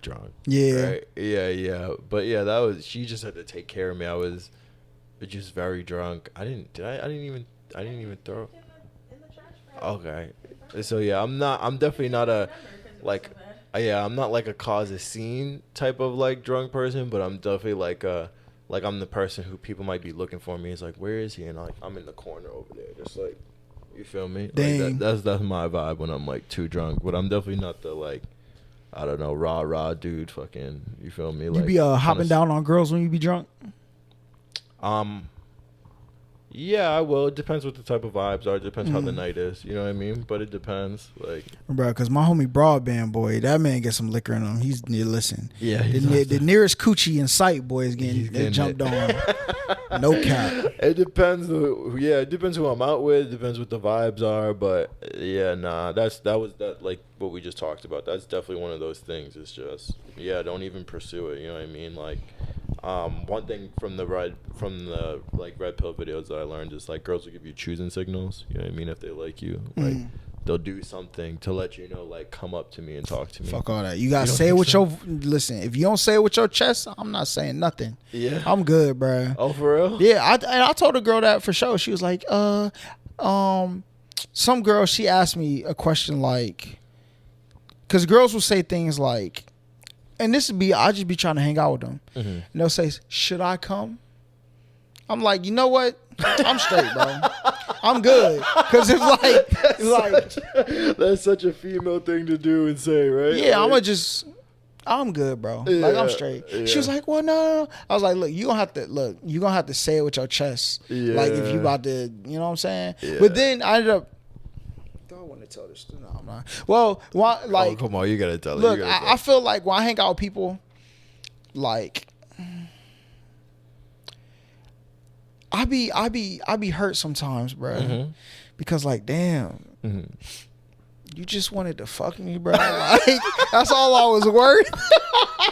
And I could tell, like, sometimes. So I'm like, all right, I'm good, bro. Yeah, you don't even like that type of time. You're not even on that. You came here like you trying to fucking dip, bro. I'm straight. Yeah. Like, because I don't even want that baggage on my back. Like, now if you want to come and, you know what I'm saying, and make it like a routine, like, yo, if it's good, I'll be back. Yeah. But if it's like I just want to see what it's like. Right? Yeah. But some girl told me that she was like, you have this kind of energy where like, come get me. Like, you're unavailable, but you can come get me. Like, kind of, yeah, but like, that's because I don't want people who are just, you know what I'm saying, here for the free samples, bro. Gotcha. I'm straight. I'm good. Okay. Yeah. Protect your energy, right? For sure. Protect your energy. So, do you ever like go? Do you ever approach, or you always mostly like, nah, the girl gotta come to me? No, it's not like you gotta come to me or I'll come to you. I literally just like be patient. I'll be focused on life, and like if somebody comes in my path in life, then you know, I'll explore certain ones. But other than that, like, but you're a guy, bro. You never just saw just a baddie, and you just like I kind of want to go say something. But see, here's the thing, bro. I know bad women. I have bad women as friends, bro. But sometimes you can kind of get like a vibe of like maybe like you saw them have an interaction, and you can kind of tell just like, I think me and that person would get along. You know what I mean? See. Here's the thing. I have women who are bad as friends, and I know how uncertain you judging them off their looks and appearance is. Like, she could be the devil. All right. Yeah. So I'm not gonna find out, bro. It's not even worth me finding out. It's not even worth you finding out. Like, either she could be the devil. She could be amazing. She could be amazing. Wife. But like, hopefully, you know what I'm saying, if she's really amazing, the powers that be will put you in front of me for me to figure that out. Okay. But if not, I'm not losing sleep over it. That's right. Like, that's what dudes got to understand. Like, once you realize, like, once you go home and you forget about her, it's over. It really doesn't matter whether you knew her or not. Yeah. Like, some dudes, I gotta find out why. Yeah. For what? Like, you'll be fine, bro. You'll be fine. That's facts. That's facts. But so it has like, I don't know, like I said about the choosing signal thing. Sometimes I'll think about it. Like, I'll be like, oh, I think that girl she was kind of making it a little bit clear. Like, she was really trying to talk to me. You know what I mean? So sometimes that'll bug me a little bit. Like, for like, you know, I'll think about it on the car ride home. Yeah, on the car ride home, you're like, damn, I should talk to that girl. Yeah, but like, you get home, go to sleep, wake up the next day, you're like that girl was bad, but you know, who gives a fuck? You won't even do that. You already forgot about it. You won't even wake up and think about it. You already forgot about it. That's fact. There was only one girl who I was like, damn, I should talk. I was on a cruise one time. I was like 15, and like there was this girl, bro. She was so bad, I wouldn't even look at her. like I was like, yo, this girl is mainly because like her brother got mad that she liked me. Like, she went to my sister and was like, yo, I want your brother type shit. And I was very like tunnel vision in life, bruh. Like, I was oblivious. Like, my friends who were like linking up at each other's houses and smashing, I wasn't part of that. Like, when people got to that type of mixing, I was out. I was a serial kisser though, you know what I'm saying? Okay, make out man for sure. Serial kisser. You know what I'm saying? When people got to having sex, I was out of there, boy. I was long gone. So like, being on vacation trying to catch a body was like not something. I just wanted to like, yo, you fine, like type shit. You know what I'm saying? But she was on some other type of timing. Okay. And her brother found out because like when I first got on the cruise, I was hanging out with her brother. Like, we was playing cards and stuff like that. She seen me. She walked by. I looked at her. I said, oh, this bitch is bad. Oh my God. Like, and this was before I had like confidence, like, because I didn't know girls liked me. I didn't know girls liked me till one of my girlfriends was like, yeah, all of my friends wanted to be with you, and blah, blah, blah. I was like, really? Why didn't you tell me this? Yeah, like, why did you think that though? Because I feel like I thought that a little bit too about myself, but what do you attribute that to? Like, you know, because I just didn't know. Like, nobody said it. Like, so I just, I'm not a person who assumes. Yeah. Like, I may feel like you like me, but like, I don't really know. Like, so you're not gonna guess. You're not gonna. I'm not gonna gas myself to like, yeah, these bitches fucking with me type shit. Okay. So we broke up, and then after that summer, she was debating whether she wanted to come back to this school or move with her other parent. I think her dad in like Virginia or something. So she calls me. She's like, yo, are we gonna get back together? I'm like, no. And she was like, but we had a really good communication. She was like, yeah, you know, like all the girls like in middle school it was called teams, right? She was like, all the girls like you, Brandon, and Kevin, like they all liked y'all. But I'm like, all the girls.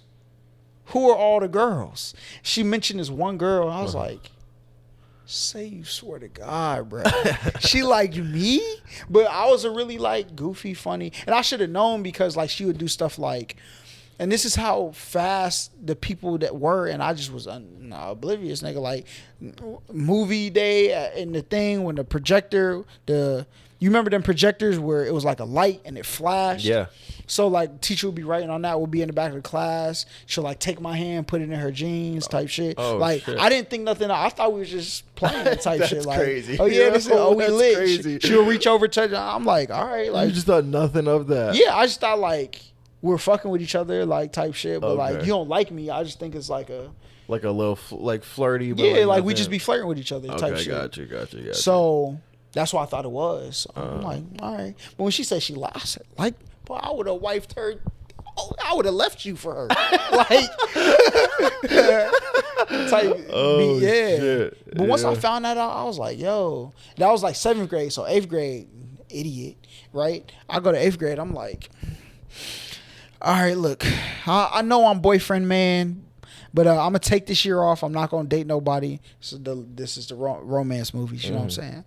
I'm gonna find a girl in 9th grade. We're gonna be high school sweethearts. We're gonna get married, nigga. That's my life. Okay. All right. So that's what I thought my life was. So I didn't date nobody 8th grade. Big mistake, because you know one of the ones that got away was in 8th grade. Never lived it down. Well, I'm not gonna live it down. She's still my nigga though. I mean, not really because we don't talk, but Okay. we were like this in Yeah. 8th grade. But then she switched schools and started dating somebody else. Still with him to this day. You know what I'm saying? Hope y'all are doing magnificent. Oh shit. But yeah. Yeah. Did you have like any like serious relationships really growing up? I had 2 at all? 5-year relationships. Oh wow. Yeah. Wow. So when I went to 9th grade, I dated this girl for like 6 months. We broke up.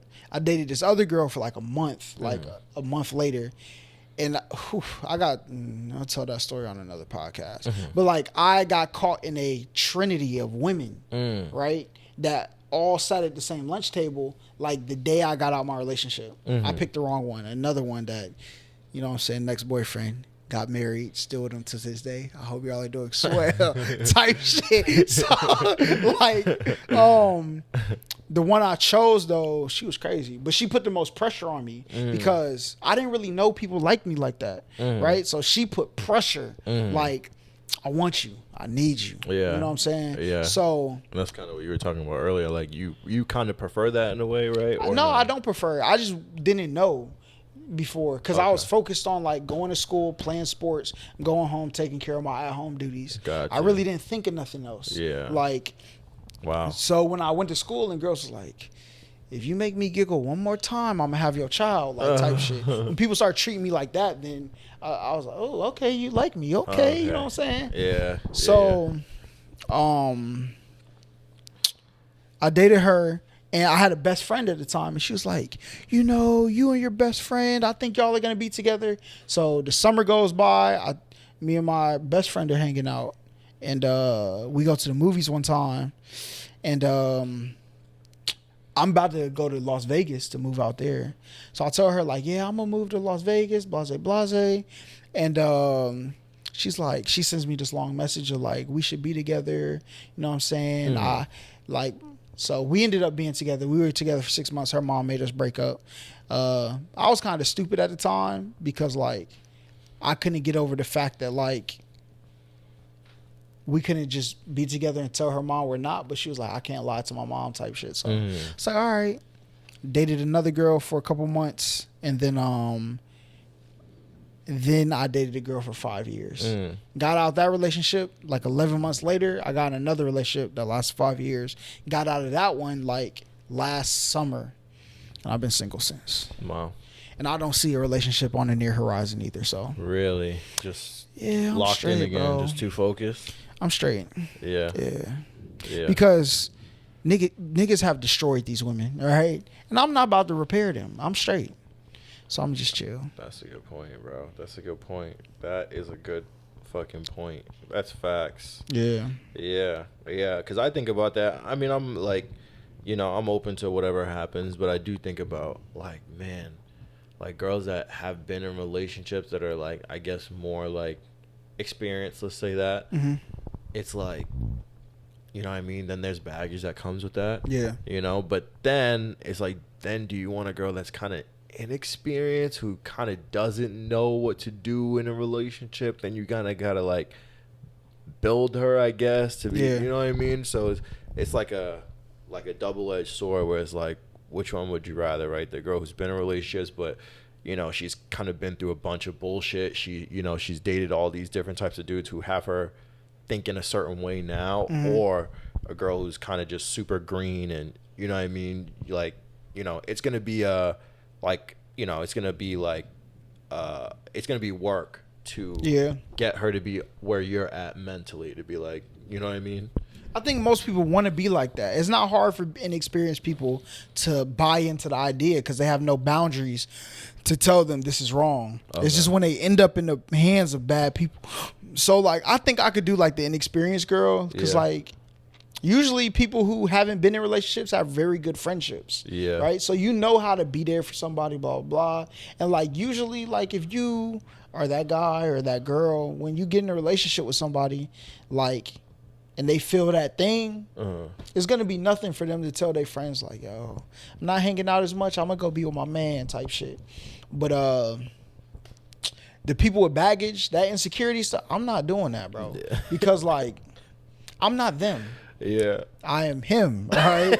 So you going to have to get it together, all right? Like, a little bit of jealousy is fine, you know what I'm saying? Like, because everybody's jealous, of course, right? Of course. To some degree, of course. Yeah, but, like, all of that, like, I'm not playing the games. I'm not doing that. So as soon as I see girls who play games, like, let me put you in this box to never open back up. Okay. I'm back outside, bro. Okay, I got you. That makes sense. But yeah, I still feel like it would be tough with an inexperienced woman, just in terms of, like, just things, I don't know, you do and don't do, things you say and don't, like, is an inexperienced woman gonna know, just, you know what I mean, just the basic things that a man, likes, you know what I mean? Like, that's gonna be for a girl who's kind of been through it. Maybe like the right amount of experience is correct. Just the right amount of experience, because when, you know what I mean, this is where the 30 bodies comes in, right? Yeah. A girl who has 30 bodies, she's fucked up. That's what I think. I'm saying probably, like, mentally, like a little bit, and I'm not saying like I'm just saying she's probably been through so much shit. That's a girl you're not dating. That's what I'm saying. I would definitely date a girl with 30 bodies. You would? For sure. What? That don't make no sense to me. I would date a girl with 30 bodies. Depends on, like, how she went about it, though. Like, if she was, like, a person who's like, nigga, I'm outside, like, I'm single, like, nigga, I'm not cuffing you, nigga, I'm smashing and I'm dipping, like, if that's what she was on at one point in life. But she was like, I'm really on my business. I never came across a guy I wanted to be with, and I wasn't just gonna be out here sexless. Okay, I think that's a rare, but I can see it's way more rare than you think it is, because like, a lot of niggas ain't worth shit, bro. Yeah. Like, and I know that. But a lot of girls give those dudes the chance and the time of day. Well, no, they're just using the weenie. They're using the weenie in the pockets, and we're gonna run those. And when I'm done with it, I'm gonna kick you to the curb, go get the next one. That's how a lot of girls be moving. Cause that's true. Yeah, you can't hate on them for doing that. You can't hate on them. Yeah. So I could, because I'm not one of those dudes. So when but somebody who is one of those dudes who does get their pockets ran and shit like that, they're the ones who hate those kind of girls. Yeah. And me, I'm just like, I see it. I get it. Like, that dude's a dummy. Like, yeah. Get what you can. I don't think I could date a girl with, like, I couldn't date a virgin for sure. Nah. Yeah. But like, I think you have to have at least. You gotta have a smooth, like, 10, bro. Please, like, smooth 10. A smooth 10, at least. Like, a smooth 10. Okay. Because, like, women aren't as talented as they think they are. Okay. They're really not. Okay, what you It's because niggas don't get coochie. Yeah. They be happy with all pieces of coochie they get. Yeah. But, like, I'm a thinker. All right, I watch documentaries about vaginas. All right, I know what things are supposed to happen. Yeah. Right. Yeah. So I know I can do this to you. It's easy for me to realize you don't know how to do this to me. Yeah, okay. Right. Okay. And you don't care to find out. Right, because you've been with these niggas who you lick the vein one time and they're out of here. Yeah. All right, so like I'm good, bro. Yeah, I'm straight. So you gotta have some talent. A lot of girls be chatting like they. Yeah, and they're super untalented, like you said. What's your worst sexual experience? What a segue into a question. I know, right? Worst sexual experience. I don't think so. I think they ran out. Need some water. Sure. What do you think? Yeah. Oh, it's fine. I can take care of it. Okay, worst sexual experience. I don't know. I always just bring this one up. I don't think I've had like too many terrible ones, but just I've had experiences where where I said like, you know, it might be with a girl that maybe you haven't like connected with, or maybe just being drunk or whatever, and then you kind of come to like you're like realizing what you're doing in the moment, and you're just like instantly you're like this is kind of nasty right now. You're like literally like soft, like at like mid pumps. You feel me? That's crazy. Yeah, like that's happened to me a few times where I'm like, maybe in the moment, maybe I was just thinking with my dick in the moment, maybe I was drunk. Maybe I was, and then you start getting into it, and you're like, bro, this is not it right now. Like, this is not, So that's where I said, like, I was like, I have to have a connection with a girl. Have to some level. And it's funny because, like you said, you know, not all girls are looking for that connection. Not all girls give a shit about that. They just trying to get theirs and get out. Yeah. It's like, that's not for me, you know? So what's some things that you see in the world that, like, concern you? In the world that concern me, like with social media, it concerns me that like we get these things pushed onto us. Like that's like, you know, people are just starting to think for themselves less and less, and that's like the most concerning thing to me, I think. And I think that mainly happens through social media. I think that mainly happens through, you know, just I don't know, maybe people's parents like pushing shit onto them. I think that's very concerning in the world. So yeah. Are you into like politics at all? I wouldn't say so. No, I wouldn't say so. Not really. In terms of like what, like what are certain things I was just like I be seeing so many like political rhetorics on the internet of like people giving opinions. So I just be wondering like what people feel like actually about the world.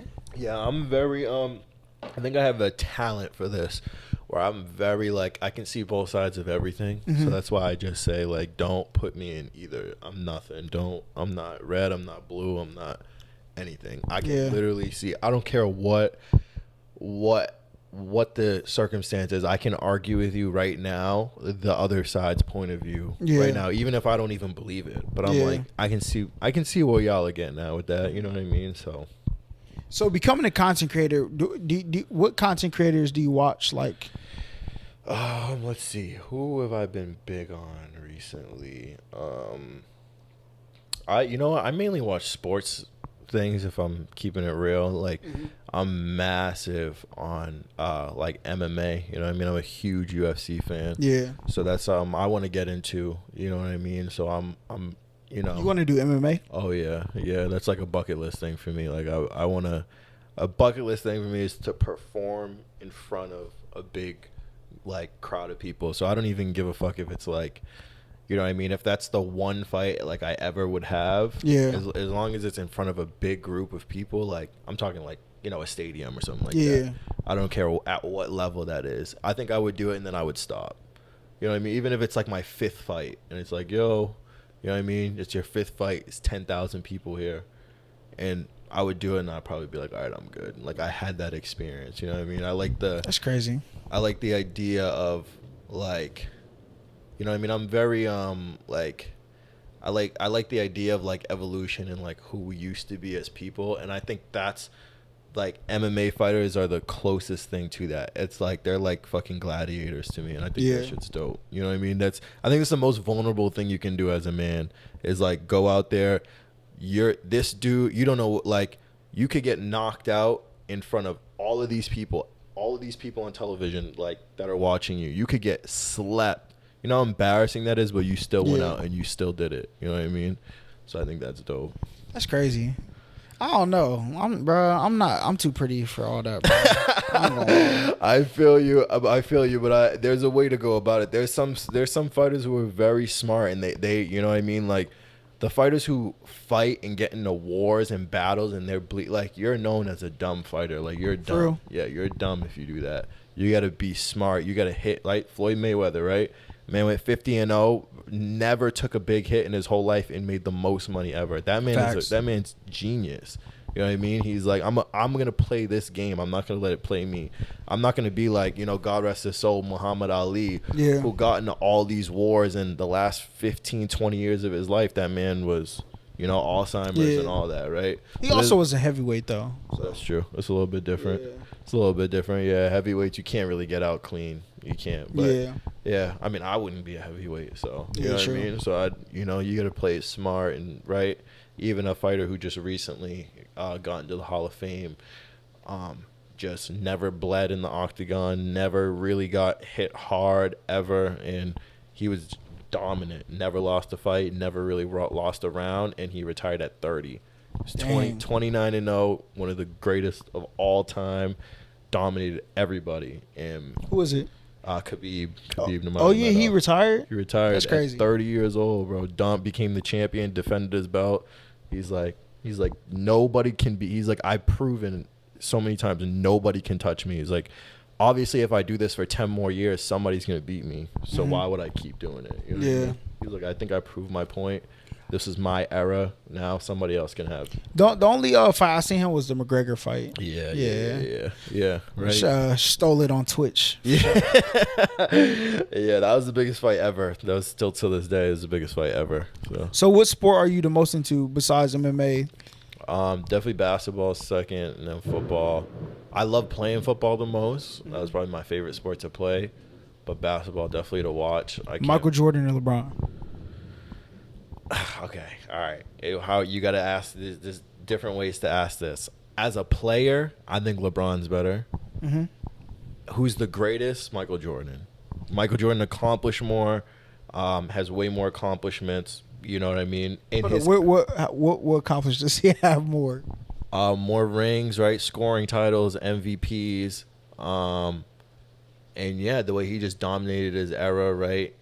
I think he probably has a little bit more accomplishments than LeBron. Very, very small, like, you know what I mean? 10 scoring titles, right? A defensive player of the year, which LeBron never got. You know what I mean? So little accolades like that, like, you know, they add up against them. But as a basketball player, you tell me we at the park, who am I picking to be on my team? I got LeBron first. Yeah, I'm taking LeBron. LeBron didn't have the circumstances Michael Jordan had. Exactly. You know what I mean? He didn't have Phil Jackson, the greatest coach of all time. He didn't have, you know what I mean, Dennis Rodman, the greatest defender. Scottie Pippen, one of the second greatest defender, like top 10 greatest defenders ever. On his team at the same time. You know what I mean? Other great players in one location, stable organization that got Jordan all these great dudes. LeBron was in Cleveland. Cleveland was shit before LeBron. Mm-hmm. They were good when they had LeBron. They're shit after LeBron. You know what I mean? That's for a reason. That's the facts. People, right? You got to put that on the people who are running the team. LeBron never had any good teammates in Cleveland. He had to put the team together himself. So even that, in a sense, is more impressive than anything Michael Jordan. I'm a LeBron guy, but I see the GOAT debate when people say who's the GOAT. You're saying the greatest of all time. Greatness is more about accomplishments than anything else, right? We got to say Bill Russell is great because he won 11 rings, but does anybody think he could play today? No. Yeah. You know what I mean? So that makes sense. So give me your top 5 movies before we head up out of here. Okay, top 5 movies. I'm not huge on movies, actually, which is crazy. What do you watch? Just sports? Podcasts. Okay. Mainly. Yeah, it's sports. Like sports. I'm like big in like sports debate shows. And stuff. Give me a top 5 podcasts with the people of Atlanta at the top. Go ahead. Okay. People of Atlanta. That's definitely the number 1 podcast in the world. Yes, sir. And no doubt about it. Oh, man. Damn, you put me on the spot right now. Let's see. let's see, what's another podcast that I really like? I'll watch like some like Rogan episodes depending on the guests, you know what I mean? Because also he's in like the, you know, MMA fighting like community. Let's see. I'm big into like stand-up comedy too. I like stand-up comedy. Okay. Yeah. So like I'll rerun Chappelle all day. I'll rerun. Oh, wait.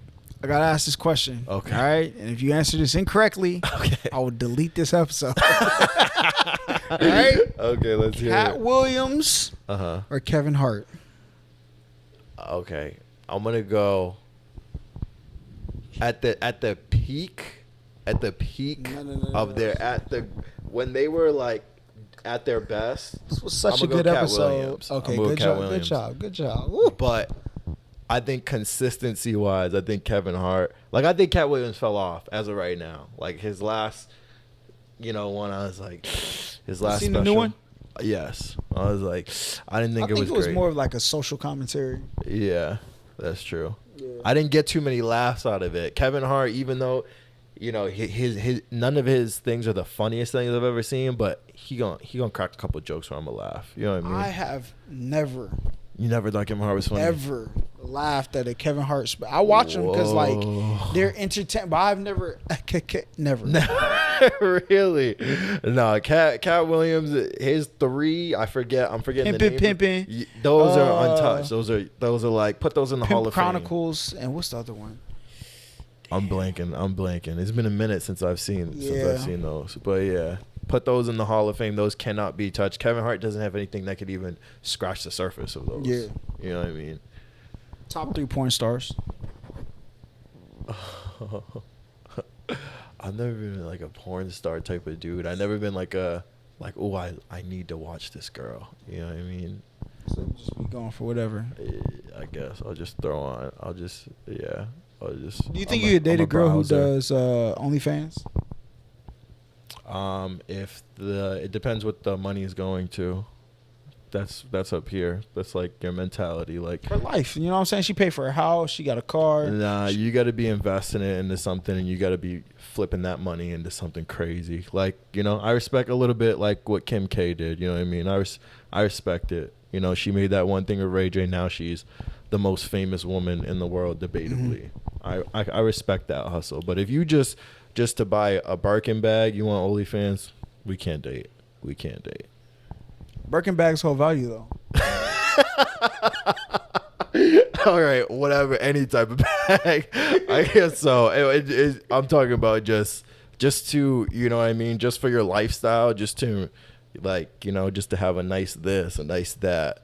You're gonna do OnlyFans, we probably can't kick it, but you know, we can be friends, but we can't date. Like you can't be my girl. But if she has like a fire whip. I guess you know what I'm doing. I guess I'm just I'm putting a girl that does that in a box where I'm like, I kind of already know what type of girl you are, so maybe I shouldn't do that. You know what I mean? That's probably what I'm probably thinking, like, if you're a girl on OnlyFans who only does it to make a living, I put you in a box. I think, okay, you're probably this type of girl. What type of girl is that?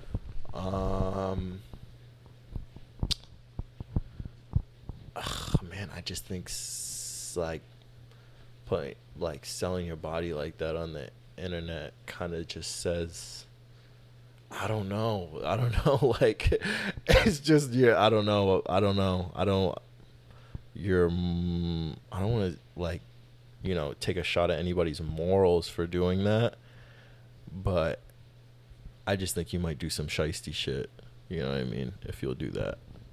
I don't know if that's wrong to say. I don't know. Is that wrong to say? Listen, people are fucking their coworkers at Macy's, so like that's true. Yeah, you don't necessarily have to do it, but I would just assume I would be like, you probably do some shit. So you probably I would assume you might cheat on me. That's what I would think. If you do that, I think you'd probably cheat on me too. You leave Atlanta tomorrow, right? Yes. When are you coming back? Shit, whenever. Listen, I got to take you to meet some of my stripper friends, okay? Okay. Because you will realize people that are in sex work, standards are so much higher than everybody else's. Yeah. Because money don't impress them. Yeah. I see niggas with money all day. Yeah. Other girls, they way more likely to slide on somebody with money because they ain't never seen it before. Oh, okay. When you have a girl who got a dude who make, you know what I'm saying, $300,000 a month, sending her $2,000 a week, like, how much does money move her outside of that? Like, when you get in, like, bro, and these are for some toe picks. Yeah. All right? You know what I'm saying? maybe the occasional vibrator video saying his name or some shit like that. But, bro, like, girls who I know in sex work, standards are they're untouchable, bro. They don't give a fuck about people, bro. Because they got their money. You know what I'm saying? Most of the time, they're not touching the actual person. Well, that might be a thing, too. Then I think maybe you value money, like, in a different way than I might. Maybe too much. Maybe, like, you know what I mean? Maybe that's just what maybe so you're my telling reality me is just that's wrong. I'm open to being totally wrong about that. Like, so you're telling me if there was a group of cougars out there that was gonna pay you, you know what I'm saying, $6,000, $7,000, $8,000 a month to hop on video in helicopter, right? You telling me you're not doing it, or you gonna go keep being a personal trainer every day helping people work out? Come on now, like, what are we doing? Let me think about that. I don't think that's that easy of an answer. I don't know. I think I need to really think about that. I don't think, like, so you're saying, yeah, like you gonna helicopter for some cougars? Of course. Okay. For sure. All right. I don't know. For 8 bands, all I gotta do is hop on, bro. What am I doing? I don't think that's that easy of an answer for most people. I think that's like, you know, because they care about what other people are gonna think about them. Like their parents might see this. Yeah, like That's why I wouldn't do it. Yeah, like Dad's never gonna see that. Yeah, like your parents. OnlyFans, Dad, what are you doing on OnlyFans? Someone screenshot that shit. I'm never risking my family seeing that. That's true. You have a podcast where you talk about sex and relationships. Nobody has to watch me have sex or see my pussy. That's where it comes. That's where exactly. So that's the point. Is that's where it becomes like, then are you like right? Don't people, especially women, right? Don't they want to keep that like their body like this is for a special someone? Like who's touching it? They're seeing it. I think that's the same. I think it matters though. You acting like that doesn't matter. I think it matters to some people. Like, of course, yeah. I'm not saying it's wrong for them thinking that it matters. I'm never saying that. Okay. But what I'm saying is, and this is why you got to go. That fear that you have of what people are gonna think or say. Like, if you take all of that out the equation, then what are you actually worried about? Is my thing. Okay, that could be true, but then that also maybe it's not about what people think. Maybe it's just like that's something that you're not comfortable with. Yeah. I'm not comfortable with it. Yeah. For sure, which is okay. Yeah. There's nothing wrong with that. I'm helicoptering for $8,000 a month, nigga. Like, I don't care. That's gold, bro. And people, that's gold. That's gold right there. People's perspective is so small. That what if my dad sees it? What if my parent? First of all of these people that are purchasing your OnlyFans, nigga, your family is not connected to them people. The world is way bigger than you think it is. That's true. Like, people get this, dang, somebody, you may be able to walk out. I guarantee you, every time you go to Walmart, you pass by somebody who does sex work. But you would never know. You never know. There's girls who are strippers that I know. Like, people, unless they tell them, like, they friends, they never know. That's true. That's very true. And that's the reality of the world. Yeah. Of what about the person that? That's fine if you don't. Okay, all right. She had mad opportunities, never came. Why you want to be the fine guy? She could have sent a toe pic for like 500. She probably never did. I know. Look. I thought you mentioned. No. Listen. I had a girl. Somebody texted this girl and was like, hold up. Let me be careful. Let me remember who this was before I say this. Somebody asked them to like be dominant to them through text message, right? I want you to be dominant to me and I'll pay you to do it. Like, degrade them through text message, because that's part of sex work too. It's a fantasy, right? And they were like, I'm not doing that. I'm like, what? Like, they're gonna pay you $500 a week to send them negative text messages. You get on Twitter and you tweet negative things about people all day for free. They just want you to send it to their phone. Yeah. What is wrong with you? Yeah, I know. But some people I don't want to make my money that way. For why? Like for what? Like where did you get this from? Most people have morals that they never even really thought of. Yeah. Like That's a good point. That's actually a good point. Which is fine, you know what I'm saying? Yeah, because I mean, you know what I mean? That's a good point because a lot of people don't give a fuck how you got that 8 bands. They really don't. They don't. You could be fucking saving fucking dying children every day. Yeah. Or you could be the sex worker and the 8 bands is the 8 bands. You know what I mean? Yeah. Like live your best life, bro. Do like, 20 minutes of work a day. I'm taking it. All right. I'm taking it, bro. Like you're done. I feel you. People rather trade their whole life away, like all the time in the world, because what are people gonna think about me? That's true. That's. So why aren't you on OnlyFans, Hala? Because I don't have women that are offering me $8,000 to helicopter my weenie. I could. You're making money how you want to make money. You don't want to make money that way. But if somebody offered me, I would never upload another podcast again. Like what kind of bro? I'm telling you, is because he. Until you're out there. Not That's necessarily. not true. No, because there's some girls on only. Does she have a mic? Does she have a mic? I know, right? Because what she's not understanding is there's some girls on OnlyFans who fail, and for sure. Yeah, they don't make nothing. So Yeah.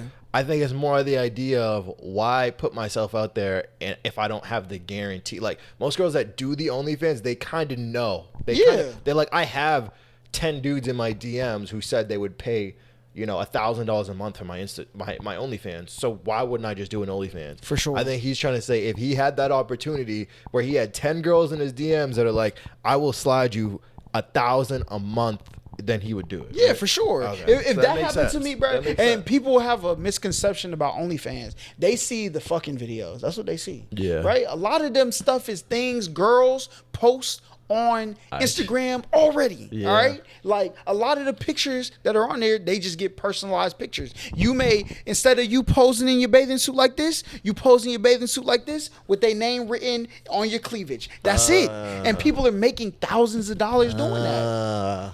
So like you are looking at it like I'm about to be on here fingering myself and using a vibrator on my clit, and that's what you're thinking of because that's like what you think it is. So I should have had you specify the question. Then depends what you're doing on OnlyFans. Exactly. And if you really showing yourself, then we gotta Like if I wouldn't date, I don't know if I couldn't date a girl who was like on there having sex. Okay. Right, with people. Okay. Like there's girls who do link ups. Okay. You know what I'm saying? Hey, I'll link up cause bro, it's girls out here fucking niggas for free. Please stop talking to me about OnlyFans girls. That's true. You are fucking people for free. Hoping they take you on dates and buy you this and buy you that. And these girls is getting a paycheck before they even get in their car. Yeah. Right? Yeah. That's paid for. Yeah, it's paid for already before you even on your way. Exactly. So please stop talking to me about how like these girls are like. That's true. Yeah, definitely. Yeah, then I'll definitely take that back. Definitely not. Yeah, if it's like sex work.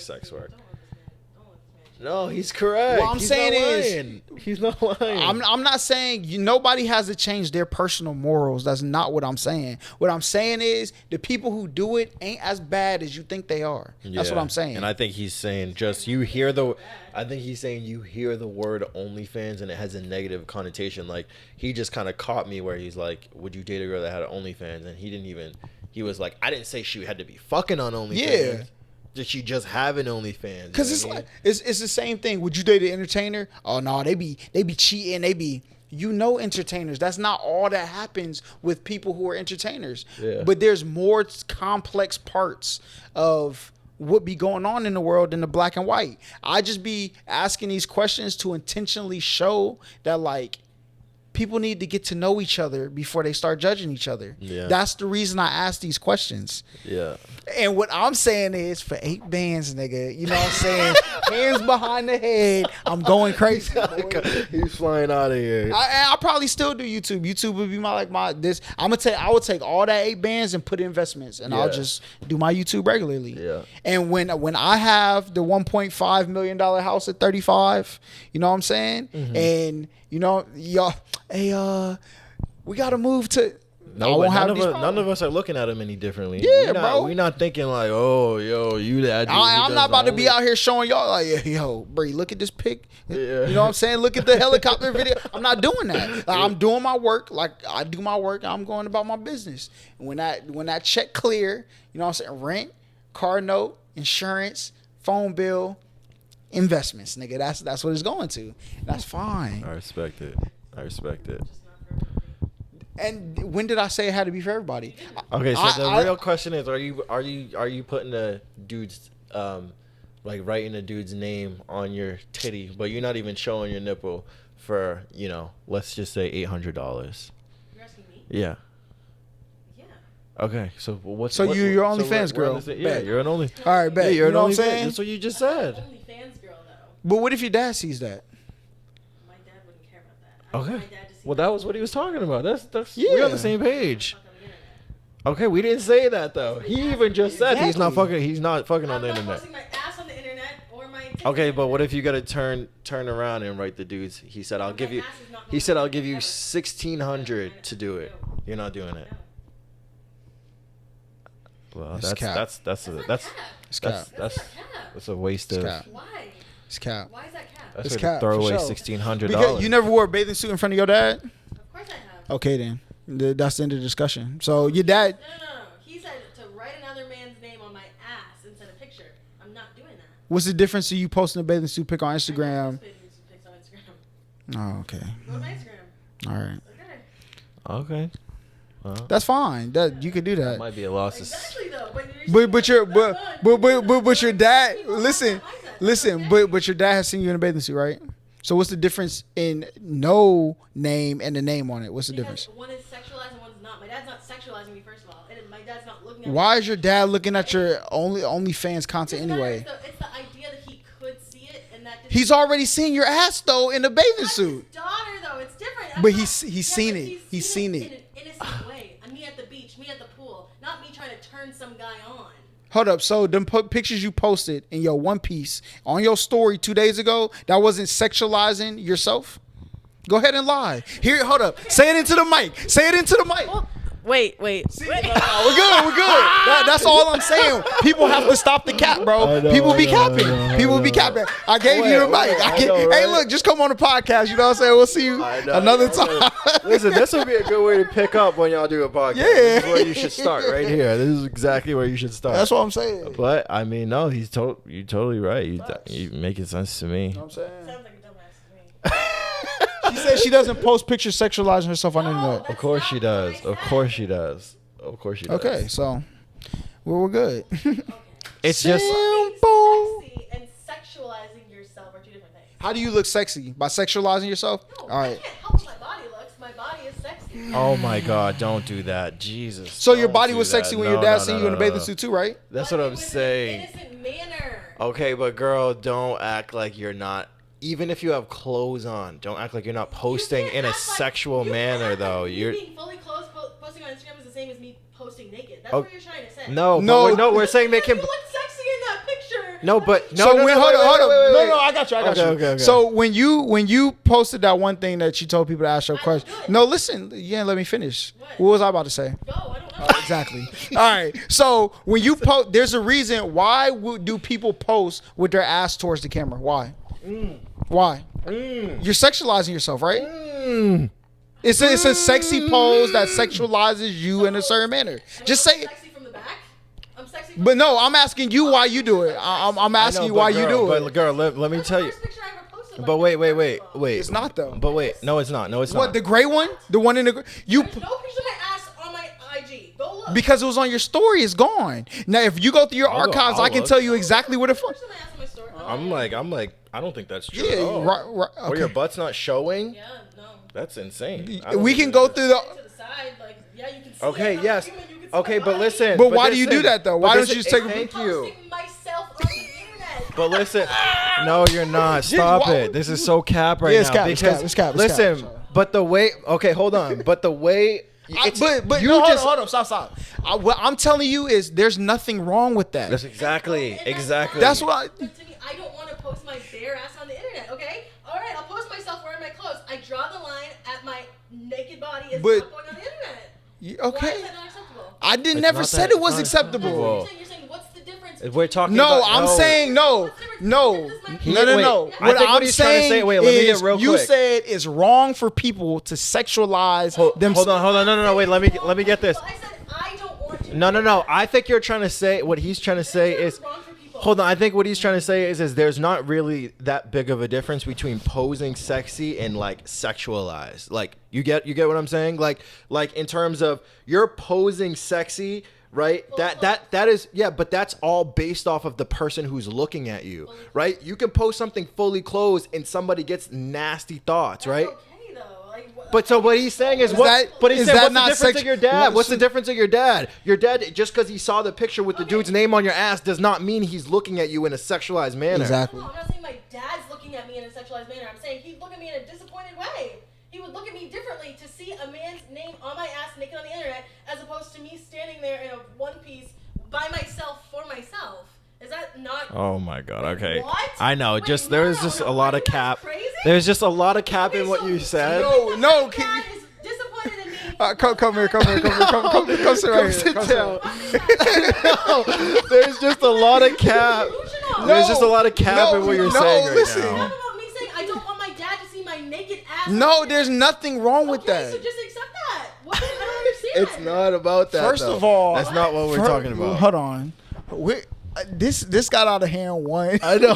because I we know. were having a podcast I know, and we had bystanders over there.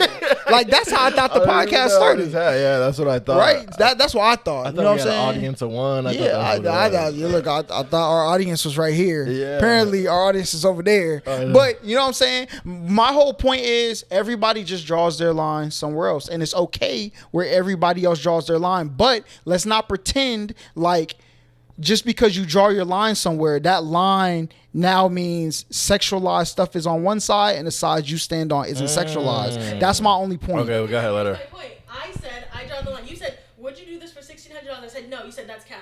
No, I wouldn't do it. Why is that cap? He's just saying it's dumb. Like Well, that. I don't care if it's dumb. It's not cap. I wouldn't do it. So why are you saying it's cap? There's things that I'm not gonna say on this podcast. That's my. That's all I'm gonna say. Like, bro, okay, listen, people. Okay, we'll talk about it later, though. For We'll sure, do for another sure. podcast. Because when I But say I don't think you mean it's cap. I think it's No, that's just not that smart. Cap. It's okay if it's not smart if you don't think it's financially smart. no, it's not that I don't think it's financially smart. That's not what I think. But there are, bro, like how I don't want to get into it. Bro. I don't want to get into it. Yeah, the I'm straight, line, bro. the, li- I'm straight. the line is very, very. The line you set and the line the OnlyFans girl set. Because it's not that. what I say is, But I get it. You're saying you put the line where you want to put it, but that's exactly. Okay, and that's fine. I'm saying- It's cap just because so many girls would say that they would do it. It's I'm not. That's not. That's not why I'm saying it's cap though. You don't want me to say this on this microphone. I'm not doing it. I'm not that guy. Don't do all it, right. don't do it. Like so. do Like it. yeah. You know what I'm saying? I don't even like how it sounds because it sounds like you have something. No, it's not.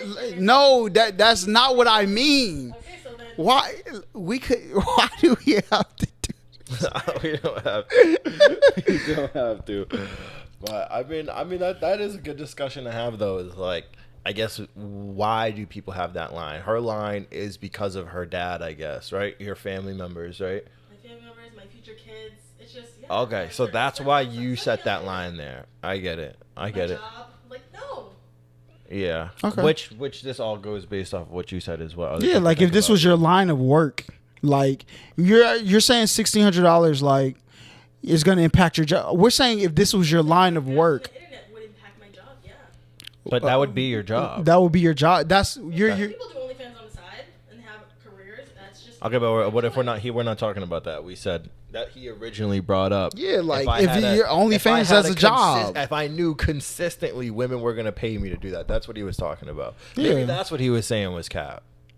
If you knew, If you knew consistently you was could gonna make $100K a month off of just like 12, 15 dudes, and you knew consistently just 12, 15 dudes, $100K a month. Okay. I'm not saying it's not okay. Like, why is it so shocking? But this is what it say. But this is where you get it wrong, is because you're saying the see- girls who do it don't have morals. But no, here's the thing. Girls is me though. Okay. Obviously. Okay. Because they're doing it, and I wouldn't. But that's how it sounds like. That's what you're implying. Listen. I'll put it this way, bro. Look, I done seen people, bro. Money. What's that one quote? Oh, buddy said, what was it? Young Nudie or somebody said, "Look what a money make a bitch do." Right? A lot of people act like there's things they wouldn't do for money, but when you present the money in front of, there's people who will kill their best friend for money, and they think they would never do it. But you never know until you're in that situation. That's the truth. Okay. So most people would, for sure. Okay. I mean, especially when people have like because you got to think of what people's prerogative of life is, right? Now, like, I think somebody will understand me saying I wouldn't kill my best friend for $100,000 because what else? I like chilling. I like smoking hookah. Just so like the audience, let's say an astronomical number. Let's say $10 billion. Just because if you say $100,000, bro, my best friend, everybody's gonna say I would not do that. Well, here's the thing, bro. If you put so now let's say $10 billion, are you gonna do that on OnlyFans? Yes or no? Of course. Come on, like $10 billion. Yes, but. Okay, but so obviously there's a line for the money. So that's the whole point. There's that's the point. Okay, all right. So that's your line, though. But everybody has a line. Yeah. Don't call them morals if you're willing to break them for an amount of money. Okay. That's not what it is. Like that's just what you feel comfortable with. That amount of money, I'm not comfortable doing that. But there is a line. Don't call them morals if you break them for a certain amount of money. I heard that. Because my real moral. I heard that. Listen, my real morals. Because you wouldn't kill anybody for $10 billion. No, that's cap. Your morals. No, that's cap though. Because look, I put it to people like this. He's not coming at you. He's not coming at you. My real morals is I wouldn't do anything to anybody that I wouldn't want done to me. That's really my true morals. And if somebody offered my homie $10 billion to kill, you better. All right, you better kill me because this could change both of our families' lives in a way both of us being alive never could, right?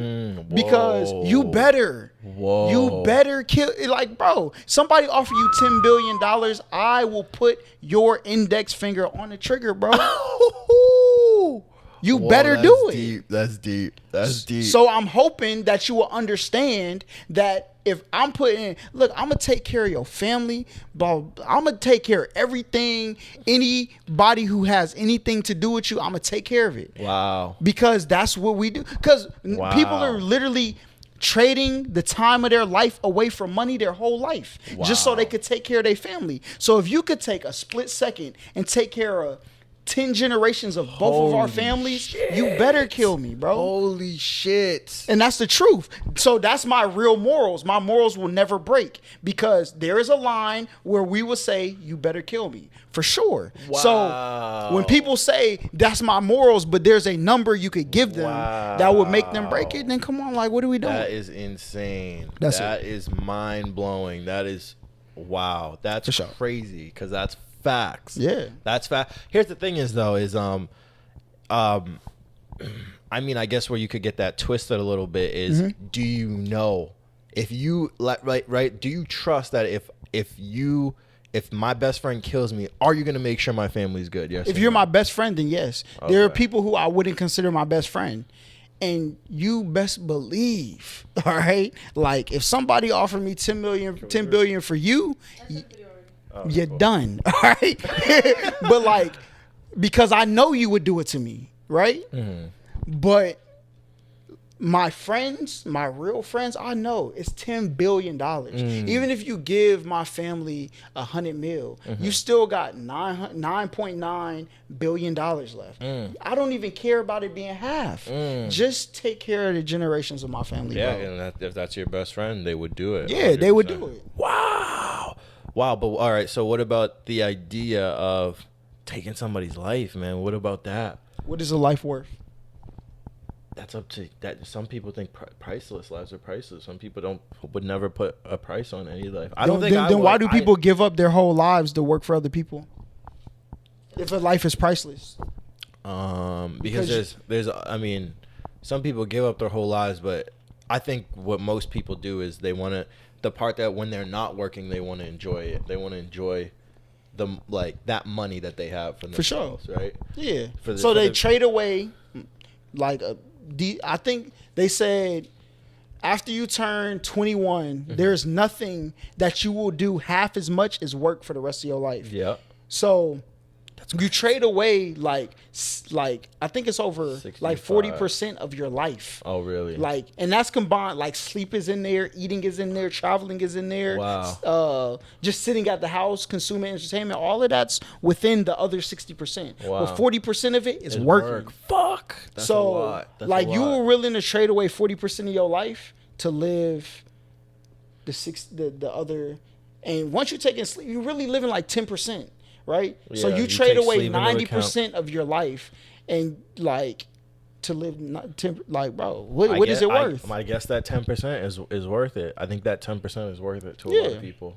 So to some people it's not, and to me it is, but maybe my opinion might change on that. Yeah, but I think that 10%, yeah, because that 10%, maybe it's not for you, but this is right now. This is that 10%. Yeah, this is something that's priceless right now. Yeah, just this conversation, just you know what I mean. Just I think that's something that's priceless. So for sure, that's where I would be like, when you murder somebody, you're taking that away. They can never have a moment like this. They can never have a moment. But they also never have bad moments again.